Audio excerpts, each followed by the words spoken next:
The stream to get fired up across the internet. If you're not familiar with the program, we do broadcast on a number of different platforms, places like Facebook and Periscope and even Twitch, but we always have to wait a quick second for YouTube to get alive and moving, and it looks like it is. So let's get started. Hello, my friends, and welcome back to yet another episode of Watching the Watchers Live. My name is Robert Gruler. I am a criminal defense attorney here at the R&R Law Group in the always beautiful and sunny Scottsdale, Arizona, where my team and I, over the course of many years, have represented thousands of good people facing criminal charges. And throughout our time in practice, we have seen a lot of problems with our justice system. I'm talking about misconduct involving the police. We have prosecutors behaving poorly. We have judges not particularly interested in a little thing called justice.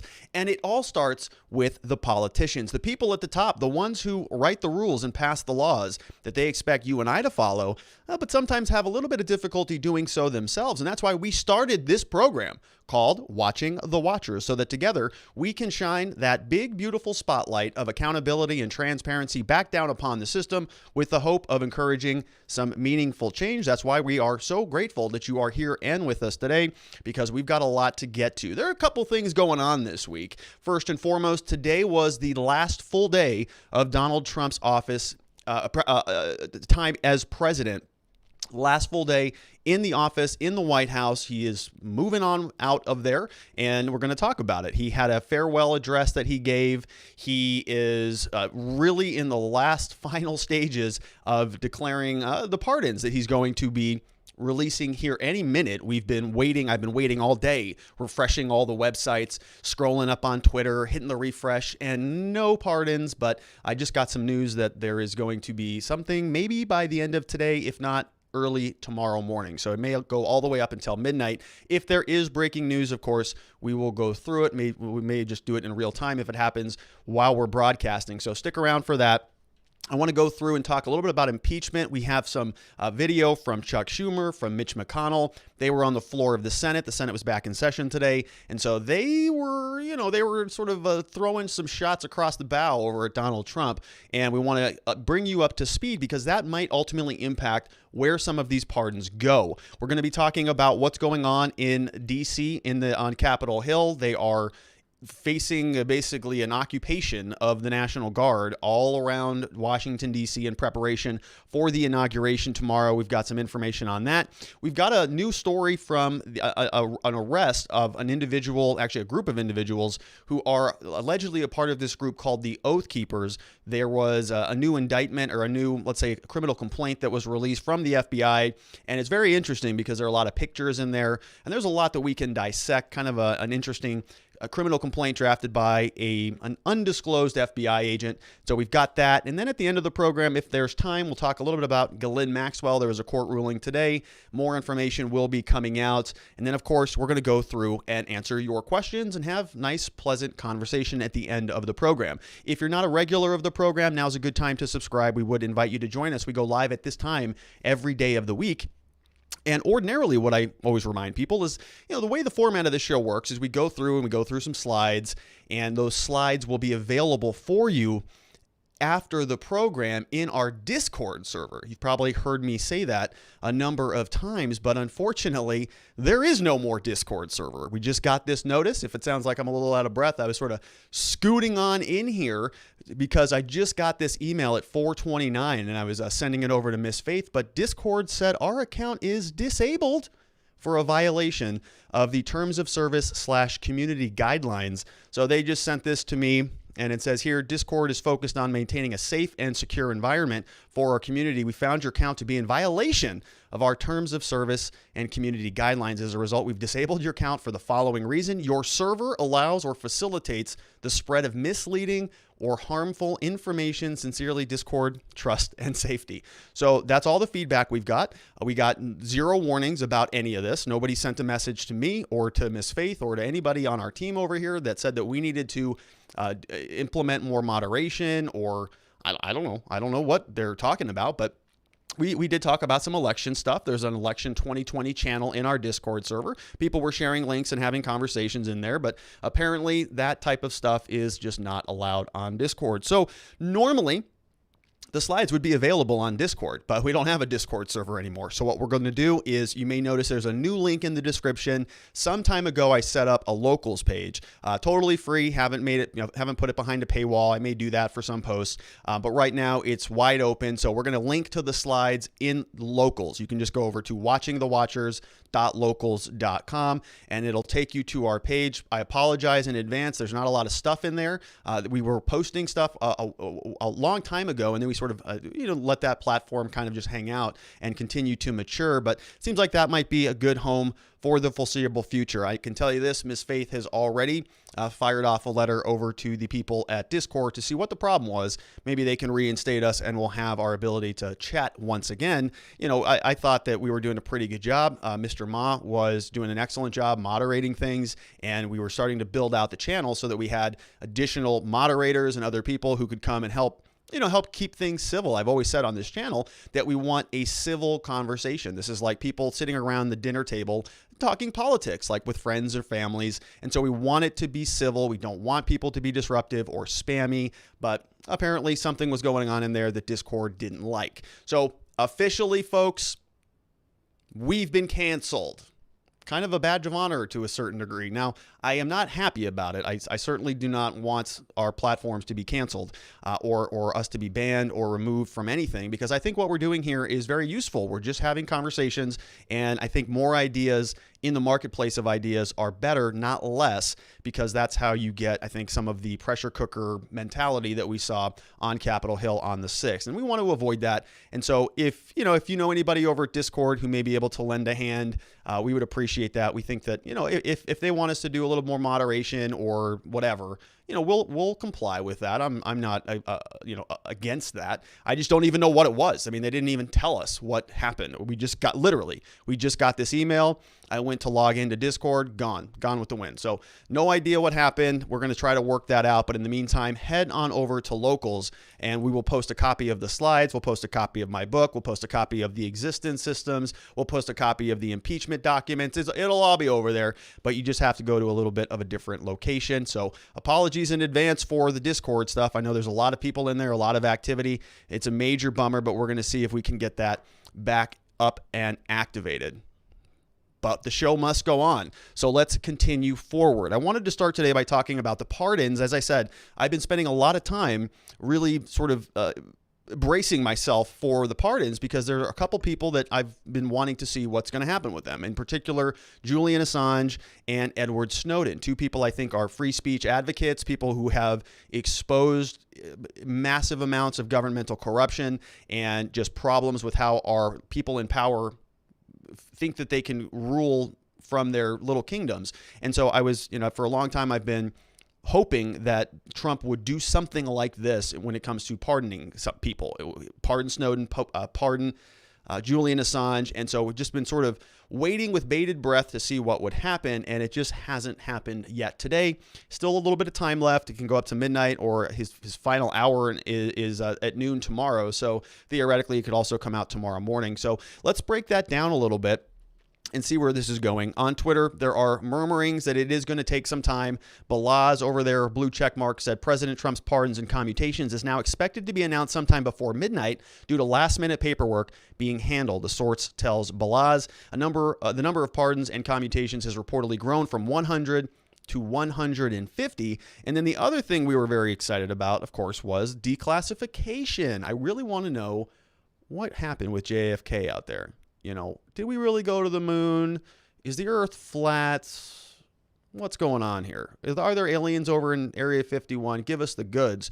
Haven't been holding my breath on any of that stuff, but George Papadopoulos said that breaking declassified documents to be released by tomorrow. So, of course, it's all going to be probably a lot of the same stuff that we were expecting, stuff about Russian collusion.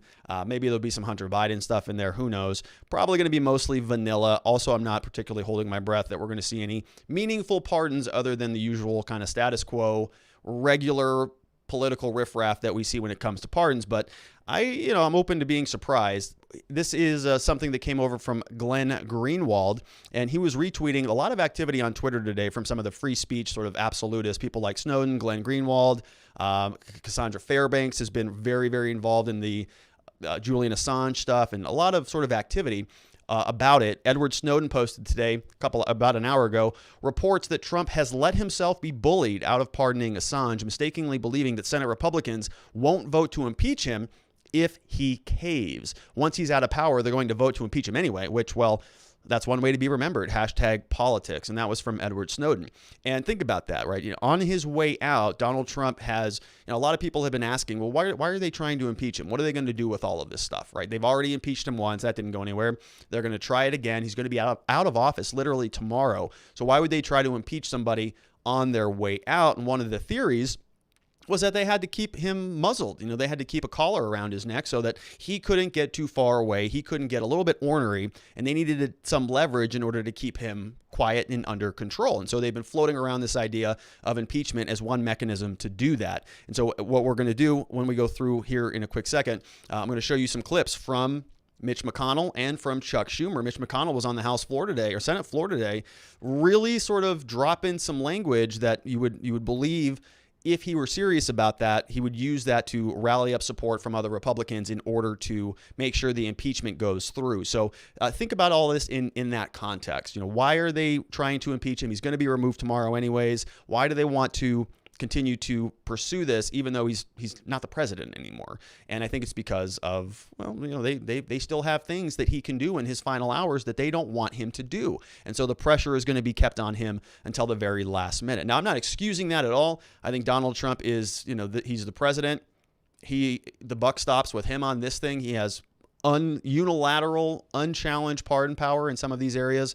And if he doesn't do it, it's his fault. It's not anybody else's fault. It's not his lawyer. It's not anybody trying to talk him out of it. It's Donald Trump not recognizing what is good for the country, not what his constituents want. I think there's just a very loud chorus of people who want to see some momentum on these issues. We'll see what comes of it. Glenn Greenwald was responding over to Edward Snowden. He said, "It's been obvious from the start that the big reason why Dems and their GOP allies like Liz Cheney and friends, who are all part of that security apparatus, right? Liz Cheney is, the apple doesn't fall far from the tree, very closely connected, of course, to her father, Dick Cheney, who was, by many accounts, many people were saying that he was responsible for the Iraq war and whatnot.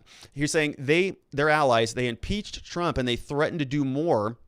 That was a way to keep him in line for the last week, including not pardoning those they want eternally punished, like Assange and Snowden." He says, "I'm not saying I think Trump would have pardoned either one absent impeachment. I always put the probability well below 50%. Trump talks a big game about a lot of things and often doesn't follow through, still waiting for the declassification orders, but it was another weapon." And I agree with that. There's a number of reasons why they want to do this. I think this is probably the most pertinent, the one that's most relevant. I understand animosity. I understand they don't want him to run again. I think that even if he ran again 4 years from now, he's pretty old at that point in time. And I'm not sure that he would rally the same amount of support that he got this election in 2020 or in 2016. I think by then a lot of people would move on. So that never felt like a really satisfying answer. I think that there was always some other, political justification to move forward with this stuff. Once he leaves office, we'll continue to see whether this impeachment train has any steam left when he no longer has any connection to the levers of power. So we'll see. Donald Trump, according to the CNN article, when we're talking about pardons, this was posted today about 2 hours ago. Trump was talked out of pardoning his kids and other Republican lawmakers. President Trump received unsettling warning on his final Saturday night in the White House. Huddled for a lengthy meeting with his legal advisors, Trump was warned the pardons he once hoped to bestow upon his family and himself would place him in a legally perilous position, convey the appearance of guilt, and potentially make him more vulnerable to reprisals. So too was Trump warned that pardons for Republican lawmakers who had sought them for their role in the Capitol insurrection would anger the very Senate Republicans who will determine his fate in the upcoming impeachment trial. White House counsel Pat Cipollone and another attorney who represented Trump in his first impeachment trial, Eric Heschman, offered grave warnings to Trump, his daughter Ivanka, and Jared Listen. Other lawyers joined by phone. They all told Trump he should not pardon himself, his family, or any GOP lawmakers in a prospective manner unless he was prepared to list specific crimes. Cipollone and former Attorney General Bill Barr also warned Trump earlier this month that they do not believe he should pardon himself, and Barr conveyed that position before he resigned last month. So still a lot of activity in the final hours to see who makes this list. I heard there were rumors that Lil Wayne was on the list. I don't really have any particular comment about that. I think that a lot of people are over-criminalized in general, so I don't have a particular problem with people who've been charged in many cases, in my opinion. I don't know Lil Wayne's specific example or specific situation, but people are just over-criminalized all over the place in this country. Every time you get in your car and go to work, you commit all sorts of infractions. And one of those infractions, it's a civil infraction. You may not believe that you do, but you do. And I could find a cop anywhere who would make up a bunch of nonsense in order to pull you over and justify further inquiry. Search your vehicle, pull you out of the car, charge you with a DUI, whatever. I've represented people that this has happened to, and they were not under the influence. Zero anything in their blood, really didn't make any traffic violation, but they still get put through the ringer on this stuff. So, generally speaking, I don't mind the idea that pardons are used in order to stop political prosecutions or overly aggressive prosecutions either. But typically what happens when we see these pardon lists come out is it's just a big laundry list of, sort of bad actors that have very good connections and they get away with stuff. But are we going to see anything consequential? Are we going to see Snowden? Are we going to see Assange? Are we going to see some major declassifications about things that the American people want to know? Well, we're holding our breath and we are running out of time. So the clock is ticking. Now, today on the Senate floor, we see that the other politicians, the establishmentarians, the people who want to make sure the status quo remains the same and that there's no new pardons, there's no new, you can have the pardons. You can pardon the sort of run-of-the-mill criminals or the political, malefactors or any of those people. That's okay. Washington's okay with that. They're used to that. That's just standard business. They want to make sure that the people who are really dangerous, like Assange and Snowden, according to them, dangerous, the people who really kind of embarrass them, the ones who showed us who they are behind the scenes, they don't get a pardon at all. They get punished for all eternity. They get excommunicated from the United States, and the full weight of the federal government is brought to bear upon their backs for the rest of their lives. And in order to maintain that status quo, you got to make sure that the scary bulldog in the White House is kept at bay. Mitch McConnell was doing that today on the floor of the Senate, saying that the insurrectionists were, quote, provoked by the president and other powerful people. So think of that language. If they were provoked by the president, isn't that incitement? Isn't that the word that the Democrats used in their bizarre 4-page impeachment article that really had no evidence? So he's making a very loose connection to that. He's sort of signaling here that, hey, I could go either way on this, buddy boy. Donald, if you're there in the White House and you're hearing this, understand, you're going to be out of office tomorrow, and I might just decide that I'm going to move all of the Republicans to impeach you and permanently prevent you from running from office again. So this is the shot. Here he is from the Senate. The mob was fed lies. They were provoked by the president and other powerful people. And they tried to use fear and violence to stop a specific proceeding of the first branch of the federal government, which they did not like. But we pressed on. We stood together and said an angry mob would not get veto power over the rule of law in our nation.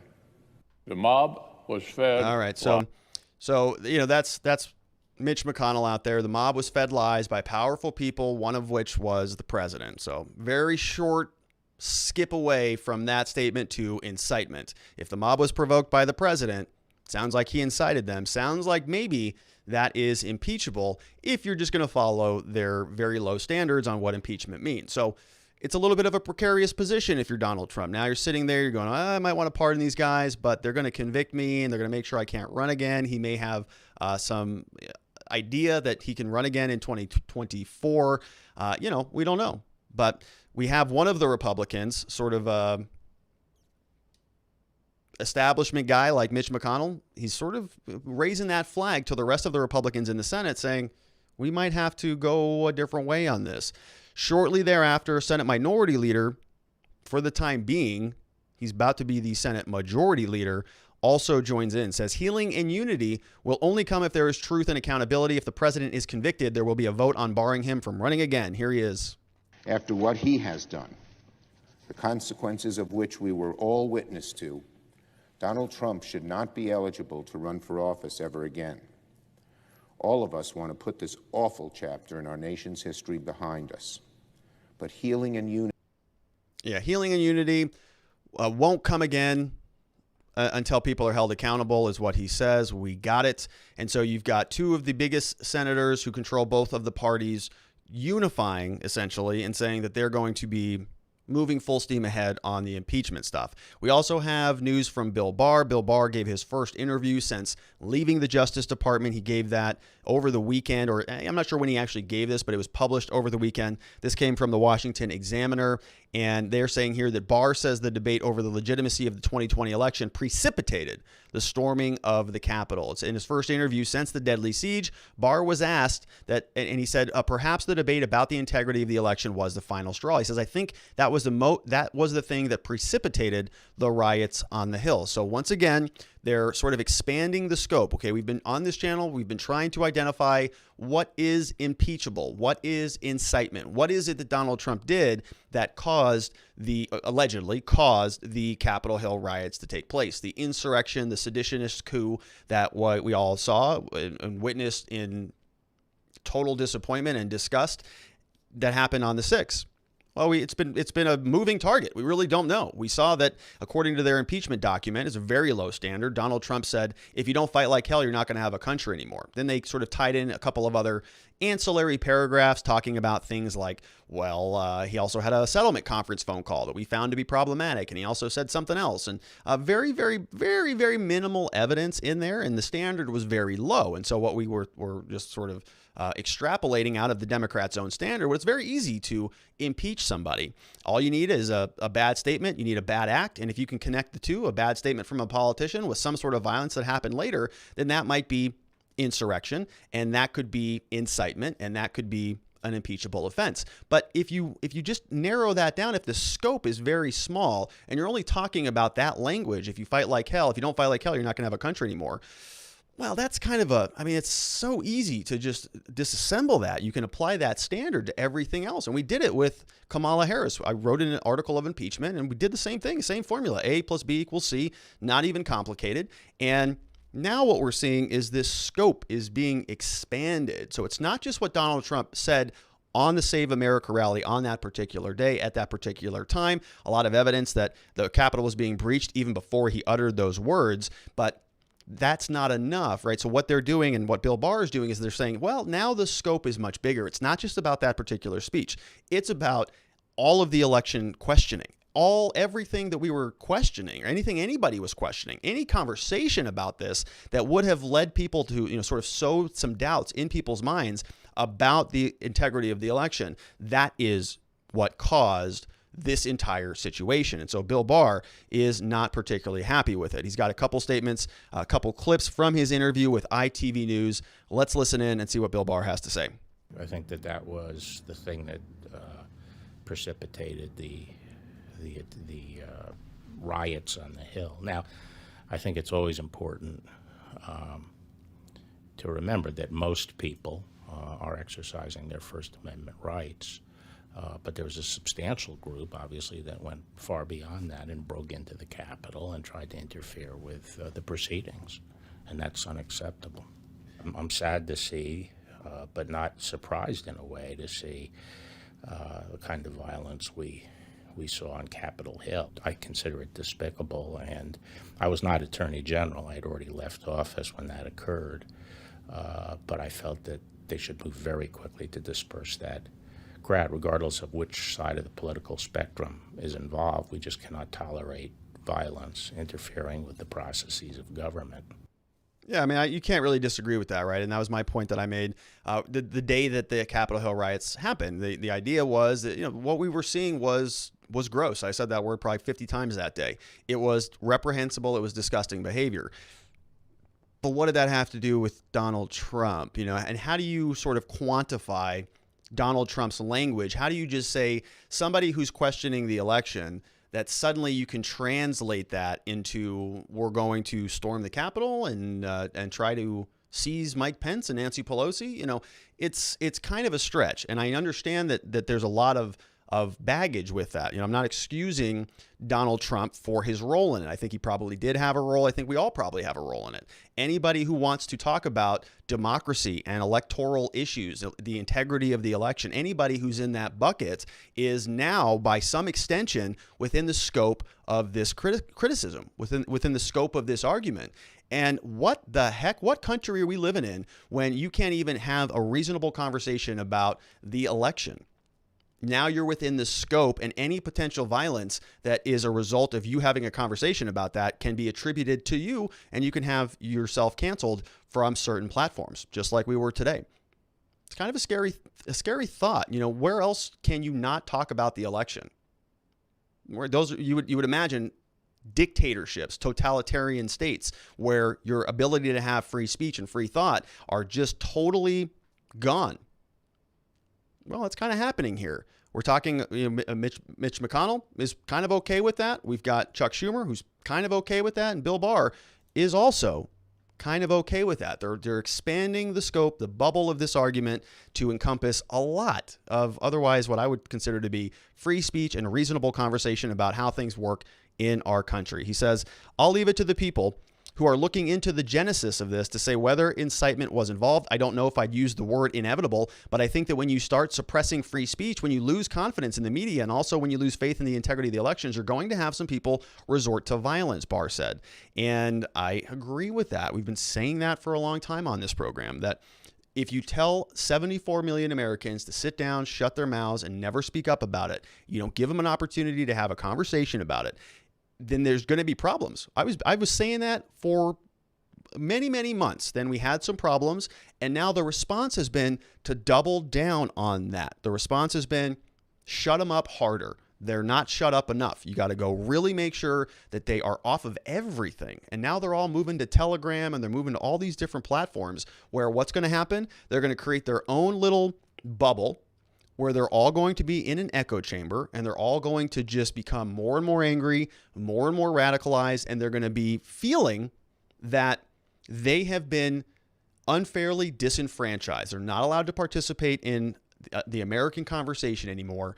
And where does that go? Does that make the country heal? Does that make people more inclusive or less inclusive? I think the answer on that is pretty obvious. Here is Bill Barr. Wrapping up, this is our last clip from him. I'll leave it to the people who are looking into the genesis of this to say whether incitement was involved. I don't know if I'd use the word inevitable, but I think that when you start suppressing free speech, when people lose confidence in the media, and also when they lose faith in the integrity of elections, you're going to have some people resort to violence. Yeah, and I think that's just obvious, right? There's always going to be some people who resort to violence. I do not condone violence, have never condoned violence. I want to see less violence, but I think the best way to do that is to have open, serious conversations. You want bad ideas to come out into the mainstream so that you can repudiate them, so that you can dismantle them. They're like a ticking time bomb, and what we want to do is diffuse that situation. And if they're not in the public forum, in the public square, in the arena of ideas, how do you do that? You can't. Or the alternative is you have to go in and sort of smoke them all out, right? And how do you do that? Well, you bring in a domestic terrorism policy, and you start waiving a bunch of additional rights. I've seen a lot of intelligence people from around other administrations now coming forward and saying, well, we need to use some of the same tactics that we used against Al-Qaeda over there in Iraq. Over here, we need to root out these terror cells. And that's a pretty expansive thing. That is not something I wanted to see happen on American soil, but it looks like we're trending that way, and it is troubling. Donald Trump today released a farewell statement, very optimistic, very hopeful. I know a lot of people today are probably feeling like the opposite of that, but he finishes his speech today that nobody is covering in the media. Have not seen this anywhere else. I checked around CNN, New York Times. It's all a Biden hagiography, and get used to that. I mean, we're going to have that for a while. Remember, we're going to be stuck in this Biden honeymoon phase for some time. I'm hearing a lot about the dog. I'm hearing about their playlists. I'm hearing more and more about how they fight over their Peloton in the mornings. Joe and his wife they apparently have competitions over who gets the Peloton first. So get ready for this really intense journalism about dogs, playlists, and Pelotons for the foreseeable future. That's fine. Let them have their fun. Let them have their day. They're going to be gloating for some period of time. Not a big deal. But before we transition into some arrests and things, let's give Donald a fair opportunity for his farewell statement. This was a pre-recorded video he released today. Thing in total was about 20 minutes. We just got about the last 2 minutes or so. So we're gonna just play it here. So he's got a little send off, and we'll close the book on this this final day of his presidency. This is a republic of proud citizens who are united by our common conviction that America is the greatest nation in all of history. We are and must always be a land of hope, of light, and of glory to all the world. This is the precious inheritance that we must safeguard at every single turn. For the past 4 years, I have worked to do just that.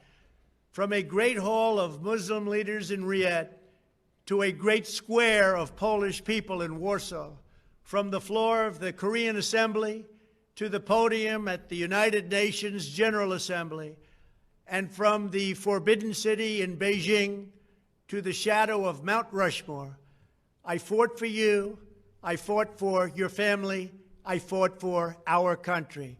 Above all, I fought for America and all it stands for, and that is safe, strong, proud, and free. Now, as I prepare to hand power over to a new administration at noon on Wednesday, I want you to know that the movement we started is only just beginning. There's never been anything like it. The belief that a nation must serve its citizens will not dwindle, but instead only grow stronger by the day. As long as the American people hold in their hearts deep and devoted love of country, then there is nothing that this nation cannot achieve. Our communities will flourish. Our people will be prosperous. Our traditions will be cherished. Our faith will be strong. And our future will be brighter than ever before. I go from this majestic place with a loyal and joyful heart, an optimistic spirit, and a supreme confidence that for our country and for our children, the best is yet to come. Thank you and farewell. God bless you. God bless the United States of America. And there it is, folks. So that was his final send-off. He's probably wrapping up the pardons tonight, wrapping up some of the declassifications, and then he'll be leaving the White House tomorrow. Of course, we'll cover that as well. But that's Donald, and it's been a wild ride, hasn't it? And tomorrow, we're getting ready for the transition. And D.C. is looking pretty interesting. D.C. is basically occupied by the military. There's about 25,000 troops, something like 65,000 total deployed. We have a statement here from the chief of the National Guard. He's detailing the forces that are spread around throughout the country. And he says 65,000 total National Guard troops have been mobilized. And it's hard to determine whether it's 65,000 in D.C. or it's the 25,000 in D.C. plus another 40,000 kind of throughout the rest of the country. He also talks about some COVID relief and some vaccine distribution. So to be fair, it may not be a full 65,000 in D.C. And they may be sort of scattered out throughout the rest of the country doing other things. But it is a wild scene there in D.C. I mean, it's like a literal military occupation. I saw another map today that said it was a green zone. Bridges are shut down. And it's a weird scene. They have a flag display. There's basically going to be a virtual inauguration for the most popular president in the history of our country, the most votes ever received. And it's like nobody's going to show up tomorrow. Well, we're going to see. This is the statement from the chief of the National Guard. Hi, good evening. I'm Dan Hogerson, the Chief of the National Guard Bureau. And this evening, I'm visiting some of the 65,000 National Guard soldiers and airmen that are on duty today.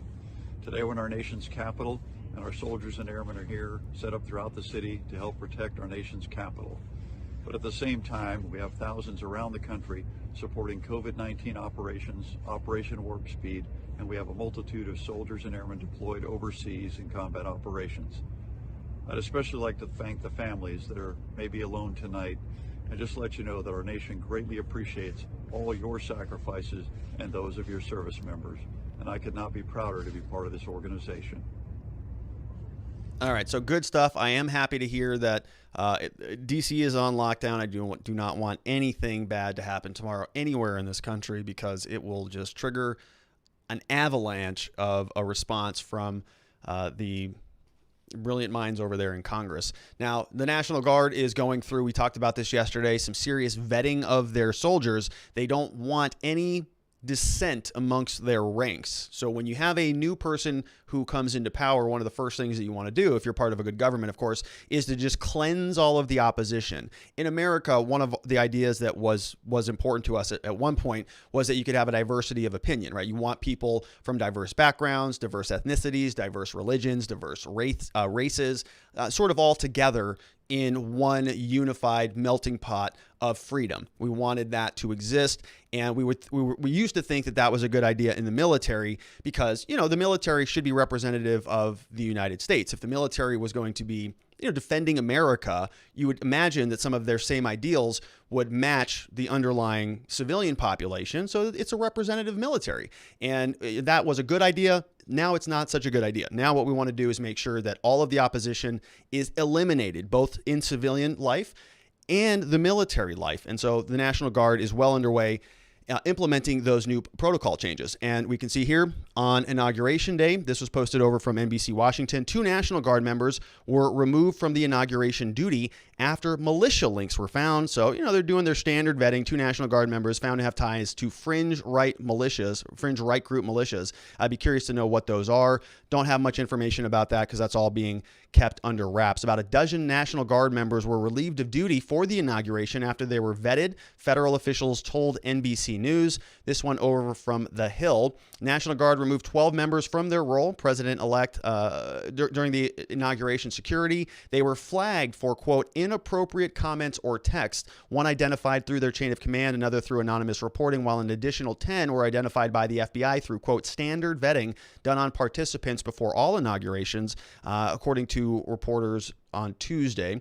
AP reported earlier on Tuesday 2 guardsmen were being sent home after they were found to have ties to, quote, fringe right group militias. The vetting process, for a number of different reasons unrelated to the events here, 10 others were flagged by the FBI. These vetting efforts identify any questionable behavior in the past or any potential link to questionable behavior, not just related to extremism, said Hoffman. He says it's a lot of looking back at anything that could potentially flag a criminal history check, anything that could come up in a civilian database that's being scrubbed by our partners. We're not taking any chances, anything flagged. If there's any reason that somebody's name is brought to the attention of the command, they're being removed from the line.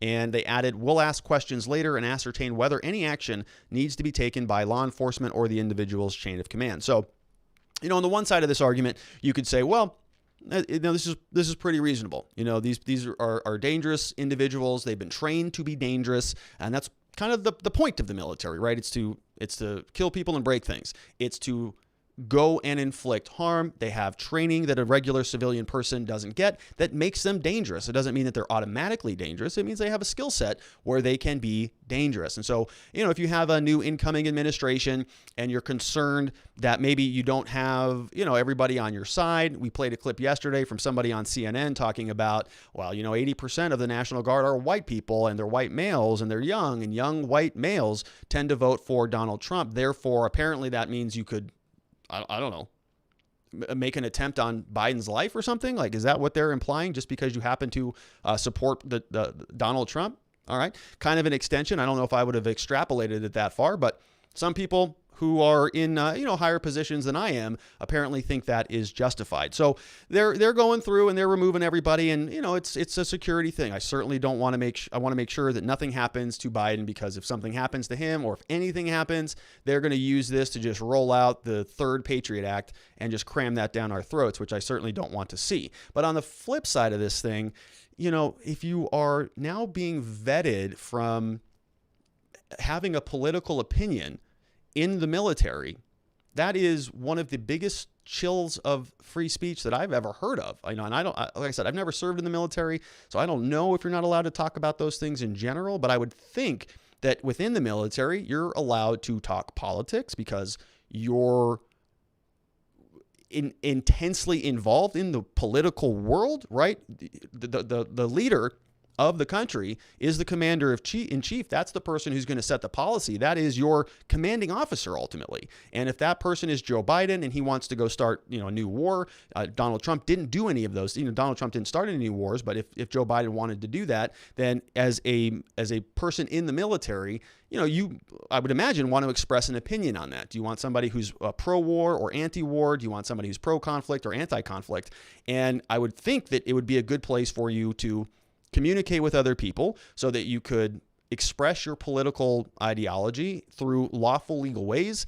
And that's a good thing, not a bad thing. But now all of these soldiers, all of these troops, men and women of the armed forces, now they got to be extra careful about what they say. They got to be very careful about who they associate with. Got to be careful about that Facebook group you may have joined or that post that you like, because if the FBI finds it, they're just going to pick you up, take you off the front line, send you home. They may even charge you with a crime for it. They don't know yet. They're going to say, we're going to ask questions later and ascertain whether any action needs to be taken by law enforcement or the individual's chain of command. So you could be referred over to literal law enforcement, or you could just be sort of demoted or excommunicated from your chain of command if you say something or you associate with a group that is a little bit too dangerous, that is not on the approved list of ideologies that the new administration wants. So a little bit troubling here in my mind, but once again, what do I know? I'm just a defense attorney here in Scottsdale. There are a lot smarter people out there who can handle these issues for us,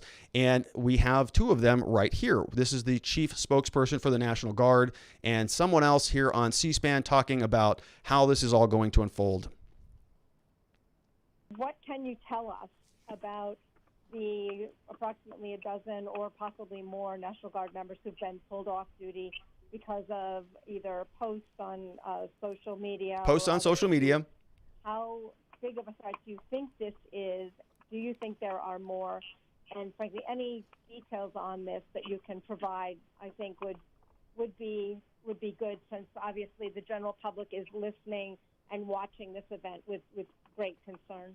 So she's first starting asking about social media posts. So she was calling in. I don't know if you could hear that, but she says, "Hey, we're sort of concerned. What are you going to do about this? If you're identifying people who've made social media posts, the public is concerned. Obviously that's problematic. What are you going to do about it?" Let's go back and listen in. Leader, thank you for that question.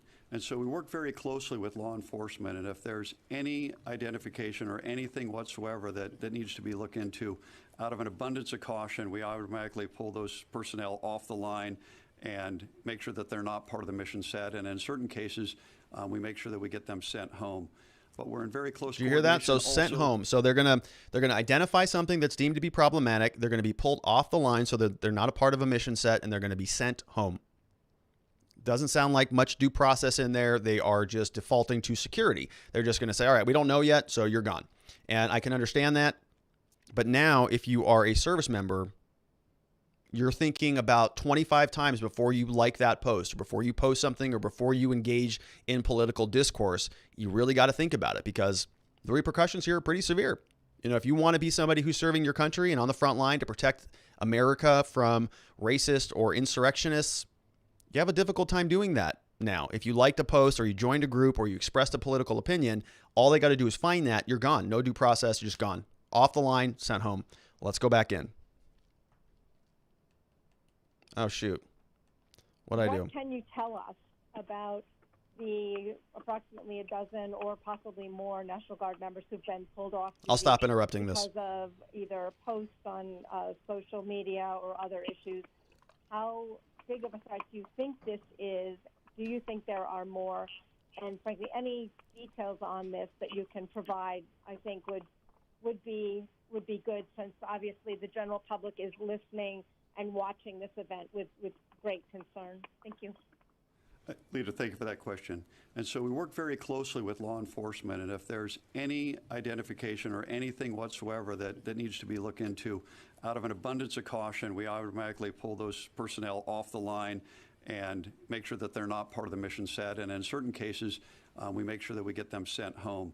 But we're in very close coordination also within our organization. We're kind of a family in the National Guard. We grow up together, we work together, and we keep an eye on each other. And if there's any indications we immediately address it through the chain of command or law enforcement, the appropriate level of agency. But I'm not concerned as a large part of our organization. If you look at 25,000, we've had 12 identified, and some of those they're just looking into. It may be unrelated to this, but we want to make sure, out of an abundance of caution, as I stated earlier, that we do the right thing until that gets cleared up. Yeah, so Lita, I don't want to get into the actual vetting and what the partner organizations have found, but much of the information is, as the general mentioned, is unrelated to the events taking place at the Capitol or to the concerns that many people have noted on extremism. These are vetting efforts that identify any questionable behavior in the past or any potential link to questionable behavior, not just related to extremism. But as General Hoganson mentioned, we're not asking questions right now. We're not asking questions of people who are flagged.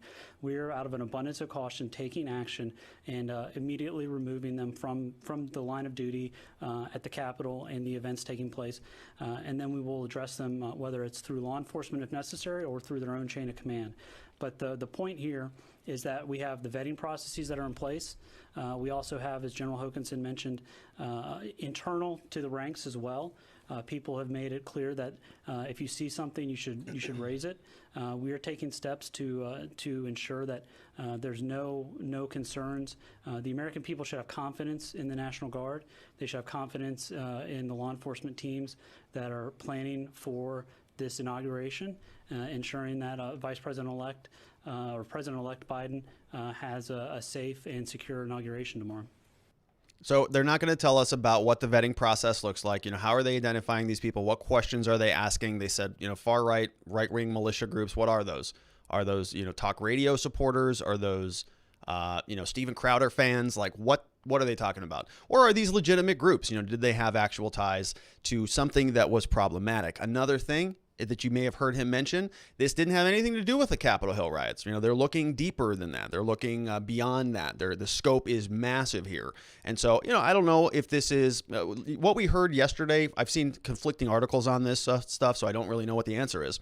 But I've seen some articles that say that this is out of the ordinary. The National Guard has its own vetting process. You would imagine they do, right? You certainly want to identify people and make sure that they have the best interest of the country at heart.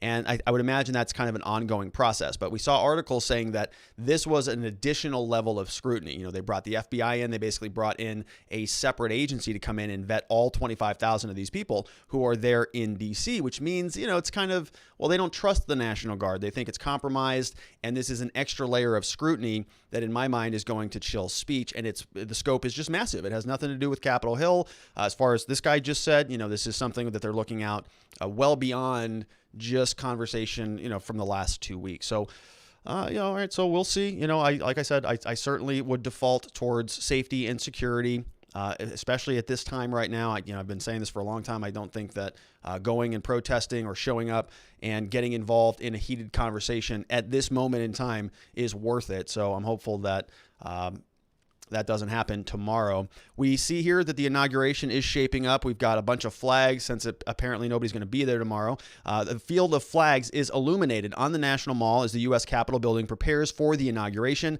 191,500 flags covering part of the National Mall because there's a lot of American people who will be unable to travel to D.C. for the celebration, which is interesting because there was a ton of people who traveled there on the 6th from all over the country, and that wasn't a particular problem. But if you wanted to come see Joe Biden, apparently now it's a problem. So you can see what this looks like.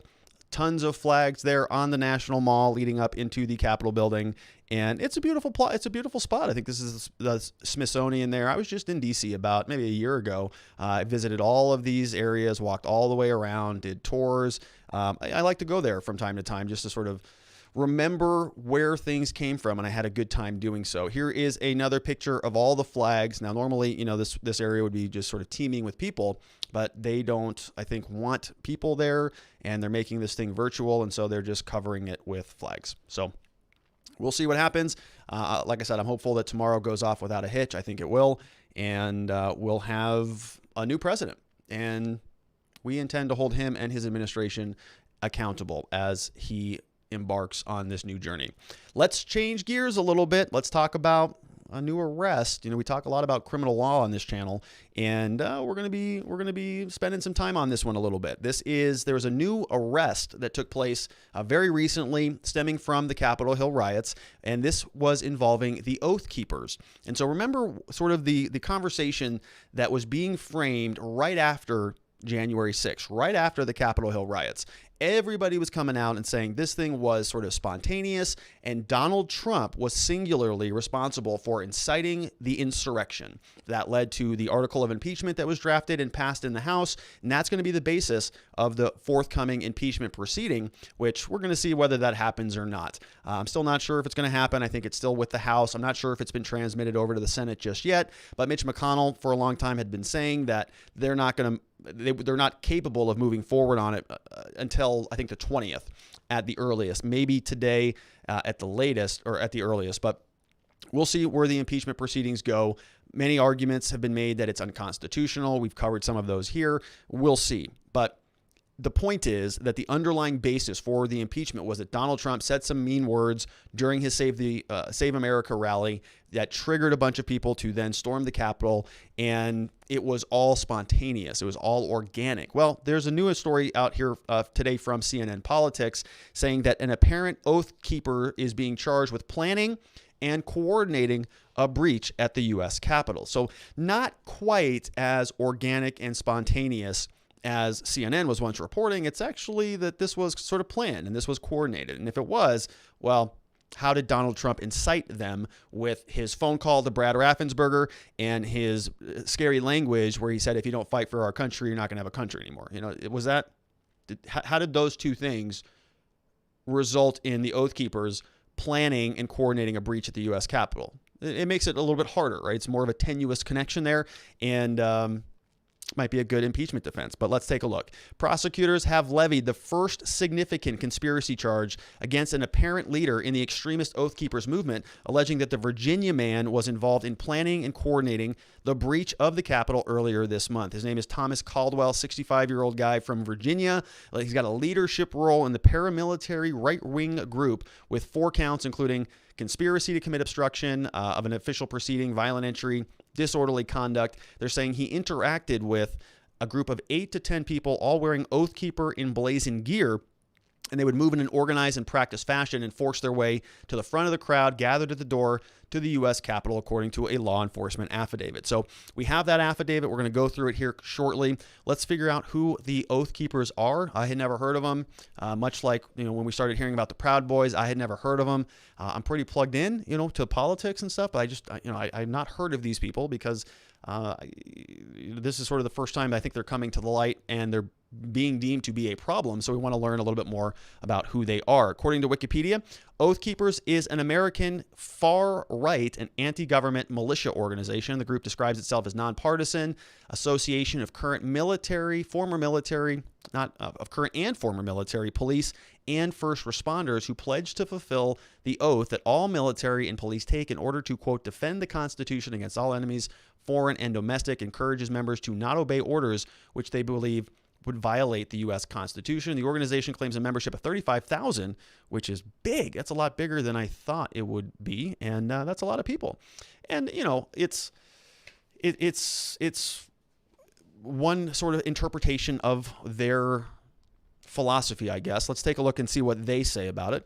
Oath Keepers is a nonpartisan association of current and formerly serving military, police, and first responders. They pledge to fulfill the oath of all military police to defend the Constitution. The oath is mandated by Article 6 of the Constitution. Oath Keepers declare they're going to not obey unconstitutional orders. So things like disarming the American people, warrantless searches, detain Americans as enemy combatants in violation of their ancient right to a jury trial. See the Oath Keepers Declaration of Orders. We will not obey for details. So our motto is not on our watch. And you can see their logo up here in the top right. So this is directly from their website. Oathkeepers.org, first responders, firefighters, and all of that stuff. So two different interpretations, but I think we can sort of glean, their goal here, according to their own language and to Wikipedia, is to uphold the Constitution. And so they were involved pretty heavily with this riot, this insurrection that took place on January 6th. And we have a copy of the affidavit. So this is what it looks like. You can see this is filed in the U.S. District Court for the District of Columbia, so that's in D.C., United States of America versus Thomas Caldwell, charged with these 4 counts. So conspiracy, restricted building or grounds, obstruction of an official proceeding, violent entry, or disorderly conduct, an affidavit in support of a criminal complaint, and arrest warrant. And we've covered several of these on this channel thus far, all stemming from the Capitol Hill riots. But here what we can see is this FBI officer is not identifying himself or herself. Okay, some of the other ones have been identified, but this person is not identifying themselves. So might have a little bit of a undercover type of investigation going on here. The background of the affiant. So this is who is writing this. It's a special agent. We don't know the name of this person, but it's a special agent with the FBI, employed since February 2003, empowered by the law to conduct investigations, make arrests, PhD in bioorganic chemistry, also received training, gained experience of criminal law procedures, drug distribution, white-collar crime, crimes of violence through my training, education, experience. You see this a lot in police reports. Training, education, experience. I've become familiar with the manner in which criminal activity is carried out and the efforts of persons to avoid detection by law enforcement. So basically, anytime you ask a police officer, how do you know that? They just say, oh, my training, education, and experience. And you say, well, what is that? Well, based on my training and education and experience. See that a lot in all police reports. They go on and they explain who the Oath Keepers are. Law enforcement and news media organizations observed members of the paramilitary organization known as the Oath Keepers.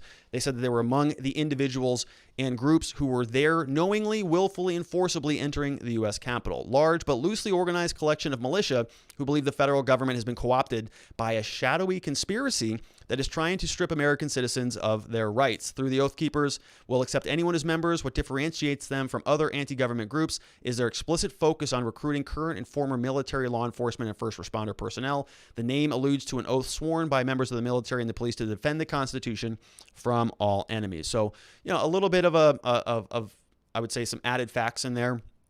I didn't see anything that we just covered in Wikipedia or their own statement that said that there's a shadowy conspiracy that they're trying to strip Americans of their citizens. It just sort of was more proactive, not as they're being defensive, but just more proactive. But again, I don't know much about the organization. I would imagine this FBI agent does know more. Thomas Caldwell, who is the subject of this document, says it's a 65-year-old resident in Clark County. He has communications between him and other known and unknown Oath Keepers. Apparently, he's got a leadership role. According to the probable cause statement, or this is the probable cause statement, according to this FBI agent, these are the facts. And I skipped a lot of the underlying information. So you'll notice here, I went from paragraph 3 to paragraph 13.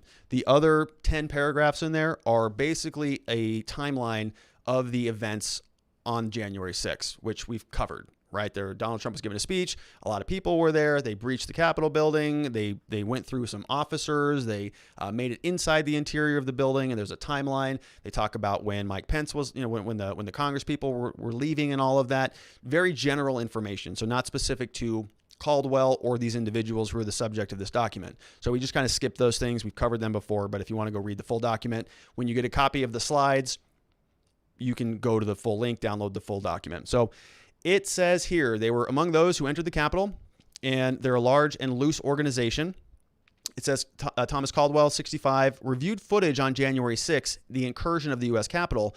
At approximately the 3-minute, 8-second mark, there were 8 to 10 individuals in equipment aggressively approaching the entrance to the Capitol building. I'm going to show you a picture of that here in a second. These individuals were wearing helmets, reinforced vests, and clothing with an Oath Keeper paraphernalia, so they had some patches and stuff on their body. They moved in an organized and practiced fashion, and they forced their way to the front of the crowd gathered around the door at the U.S. Capitol. And here's a screenshot from the video. So you can see here right now, you've got in picture 1, this is basically submitted as a part of the affidavit, that you see this Oath Keeper badge right here. So, and they're aggressively pushing in. This is the door of the Capitol. So, this was posted on YouTube apparently, and the law enforcement just went and got a picture of it. And they said, okay, well, we know the Oath Keepers are there, and they started working their way back. A close-up view of the badges on the vest of one of these individuals seen on the Oath Keepers emblem on the shirt says, "Not on our watch." So another picture, Guardians of the Republic, not on our watch. I don't believe in anything. I'm just here for the violence is another patch. So that's good. That's good stuff. That'll help them in court. as you can see here, it looks like they zoomed in on this particular patch. So this was the picture one, Oath Keepers. They zoomed in. They were able to, CSI, enhance that, and they got this graphic. I don't believe in anything. I'm just here for the violence. Paragraph 18, based on the foregoing observations and the information gained, I believe the group marching to the door were members of the Oath Keepers. And this is where the FBI was just combing through. We heard from the director of the FBI, or the acting director, or whomever that guy was, that they are combing through like 140,000 images and videos and just data from everybody from all over the country is pouring into this stuff. And now they're talking about a little bit about they're dissecting it. They're going through and they're saying, all right, at approximately 3 hours and 20 seconds, the video shows the uncovered face of an individual in the group of Oath Keepers. And so this is this woman here. Her name is Jessica Watkins. So they sort of uncovered who she was, and she's identified in here. The video, they're saying she's a 30-year-old resident of Ohio. At the top of Watkins' social media account page on Parler, she stated that she is CO, so commanding officer, of the Ohio State Regular Militia. Based on the information gained during the course of my investigation, I'm aware that the Ohio State Regular Militia is a local militia organization, which is a dues-paying subset of the Oath Keepers. So she's sort of identifying herself on social media as a commanding officer, and that is just shooting fish in a barrel when it comes down to law enforcement. The first thing that they can do now is just go on social media. And if you have stuff private, well, they just get a warrant and they issue a subpoena to the social media companies and they get it anyway. So Watkins was also posting on Parler on January 6th. She posted to Parler a photograph of herself in the same Oath Keepers uniform in which she appears in picture 3 alongside the statement, "Me before forcing entry into the Capitol building, hashtag stop the steal, hashtag storm the Capitol, hashtag Oath Keepers Ohio Militia. I'm aware from public reporting of the 2020 election that stop the steal was used by people who essentially that the election results were influenced by fraud. They want to stop the Electoral College results from being certified." Here is the image of it, right? So this is the woman, me before forcing entry into the Capitol building, and she's just putting all of those hashtags on there. So, this makes it very difficult for her to mount a defense, in my humble opinion on that. Some other defense attorneys might disagree with that, but on Parler, she's saying, I posted another video from that day. Yeah, we stormed the Capitol today, tear gas, the whole nine, pushed our way into the rotunda, made it into the Senate even. The news is lying, even Fox, about the historical events we created today. So, stuff, imagery during the event, and then a post after the event saying, yeah, we did that thing that they're talking about. The FBI agent is including picture number 5, and you can see it here. I think this is a Parler. It looks like the Parler font. And they had a video that they looked at. In another Parler post, Watkins responded to a comment challenging whether she actually forced entry by confirming, nope, forced, like rugby. We entered through the back door of the Capitol, right? So she's responding here. Don't worry, no police were harmed in the making of this film. No damage caused either. The news only shows what happened in the front of it. Don't worry, no police were harmed. So she's doubling down on it, right? Forced my way in. I didn't think, the other defense that we've talked about that I think people are trying to use is, I was just part of the tour. I didn't know that I shouldn't have been in this building. The cops were waving everybody in. She just made that go right out the window by saying that they forced themselves into the building. Watkins also confirmed on social media, and we're going to talk about this guy here, Donovan Crowell. Watkins confirmed that she had led other members of the Oath Keepers in the incursion. In another Parler post, she shared a picture of another guy in paramilitary gear, also wearing Oath Keepers on his arm. One of my guys at the Stop the Steal rally today. So remember, she is the CO, the commanding officer, and then she's going through her social media and she's identifying the other people that she was commanding.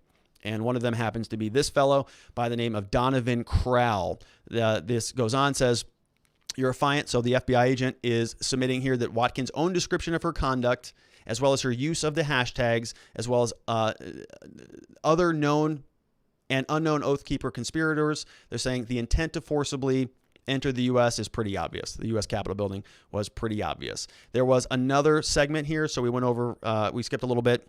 On January 14th, they did an interview with this guy, Donovan Crowell, which was published by The New Yorker, all right? So basically about the only thing worse that you can do to incriminate yourself other than posting on social media. Well, of course, admitting it, right? So if you sit down and talk with an officer and you say, yeah, I did all of those things, it's pretty damning, kind of hard to come back from that. But the second worst thing you could probably do is social media. And then, well, even social media might be number 3. I think that sitting down and having an interview with a major media publication about what you did is probably near the top of that list. Might be number 2 or number 3 bad things to do if you are under federal investigation. But that's what this guy did. On January 4th, 2021, an interview with Crowell was published in the New Yorker entitled "A Former Marine Stormed the Capitol as Part of the Far-Right Militia." The article notes that Crowell was photographed in the Capitol Rotunda on January 6th and references him as the individual depicted in the video screenshot number 8 below. Paragraph 29 says, "I also reviewed these photographs taken from inside the Capitol, including one in the above referenced New Yorker article." So the FBI is going through their social media posts, through their own, comments and statements, and then also just reading the news. And people are identifying themselves. They just, all the FBI had to do here is just get a copy of the New Yorker. There's an article in there that identifies Crowell as the individual wearing dark glasses with other Oath Keepers in the red circle. In this photograph depicted in picture 9, a green reinforced vest with the, quote, trapper label on the lower left side is partially visible. This is the same trapper label visible in the same location in the photograph of Crowell in picture 7. So you can see here, really, really zooming in on this stuff. I mean, this is CSA level enhance, and you can see that they just found the red circle, yellow circle. Presumably these are some other Oath Keepers who are there with him. So furthermore, Crowell gave an interview in the above New York article, identified himself as a member of the Oath Keepers and Ohio State Regular Militia, admitted he attended the events. He stated he was drinking on January 6th and confirmed he entered the U.S. Capitol, saying he went to D.C. to do security, quote, for VIPs whom he declined to name. Also stated to the writer that his intention had been peaceful. He had never been violent, claiming we protected the effing Capitol Hill police. He declined to substantiate the claim during the interview. Crowell at the same time admitted during the interview that he, quote, expelled 3 effing people whom he said had been injured. He had further elaborated about, quote, patriots who dragged this effing maggot off the wall and started beating his A. So colorful language being used by this fellow as well. I think another version of the event is that we were there helping, right? And that's another interesting defense that we have not seen brought up in any of these criminal complaints.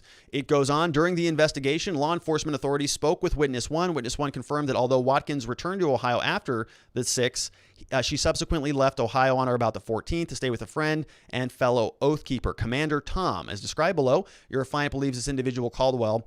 Watkins also provided W1 with instructions. Location should be where she could be staying. Phone number reveals that it is a phone on Caldwell's property, the premises.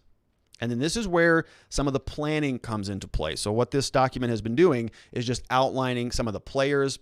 This is where the planning, the preparation comes in. So we're going to tie it all back. So the original allegation for Donald Trump's impeachment, he caused it. He caused the incitement. He caused the insurrection with his speech on January 6th. Well, this looks like, this was being prepared well before then.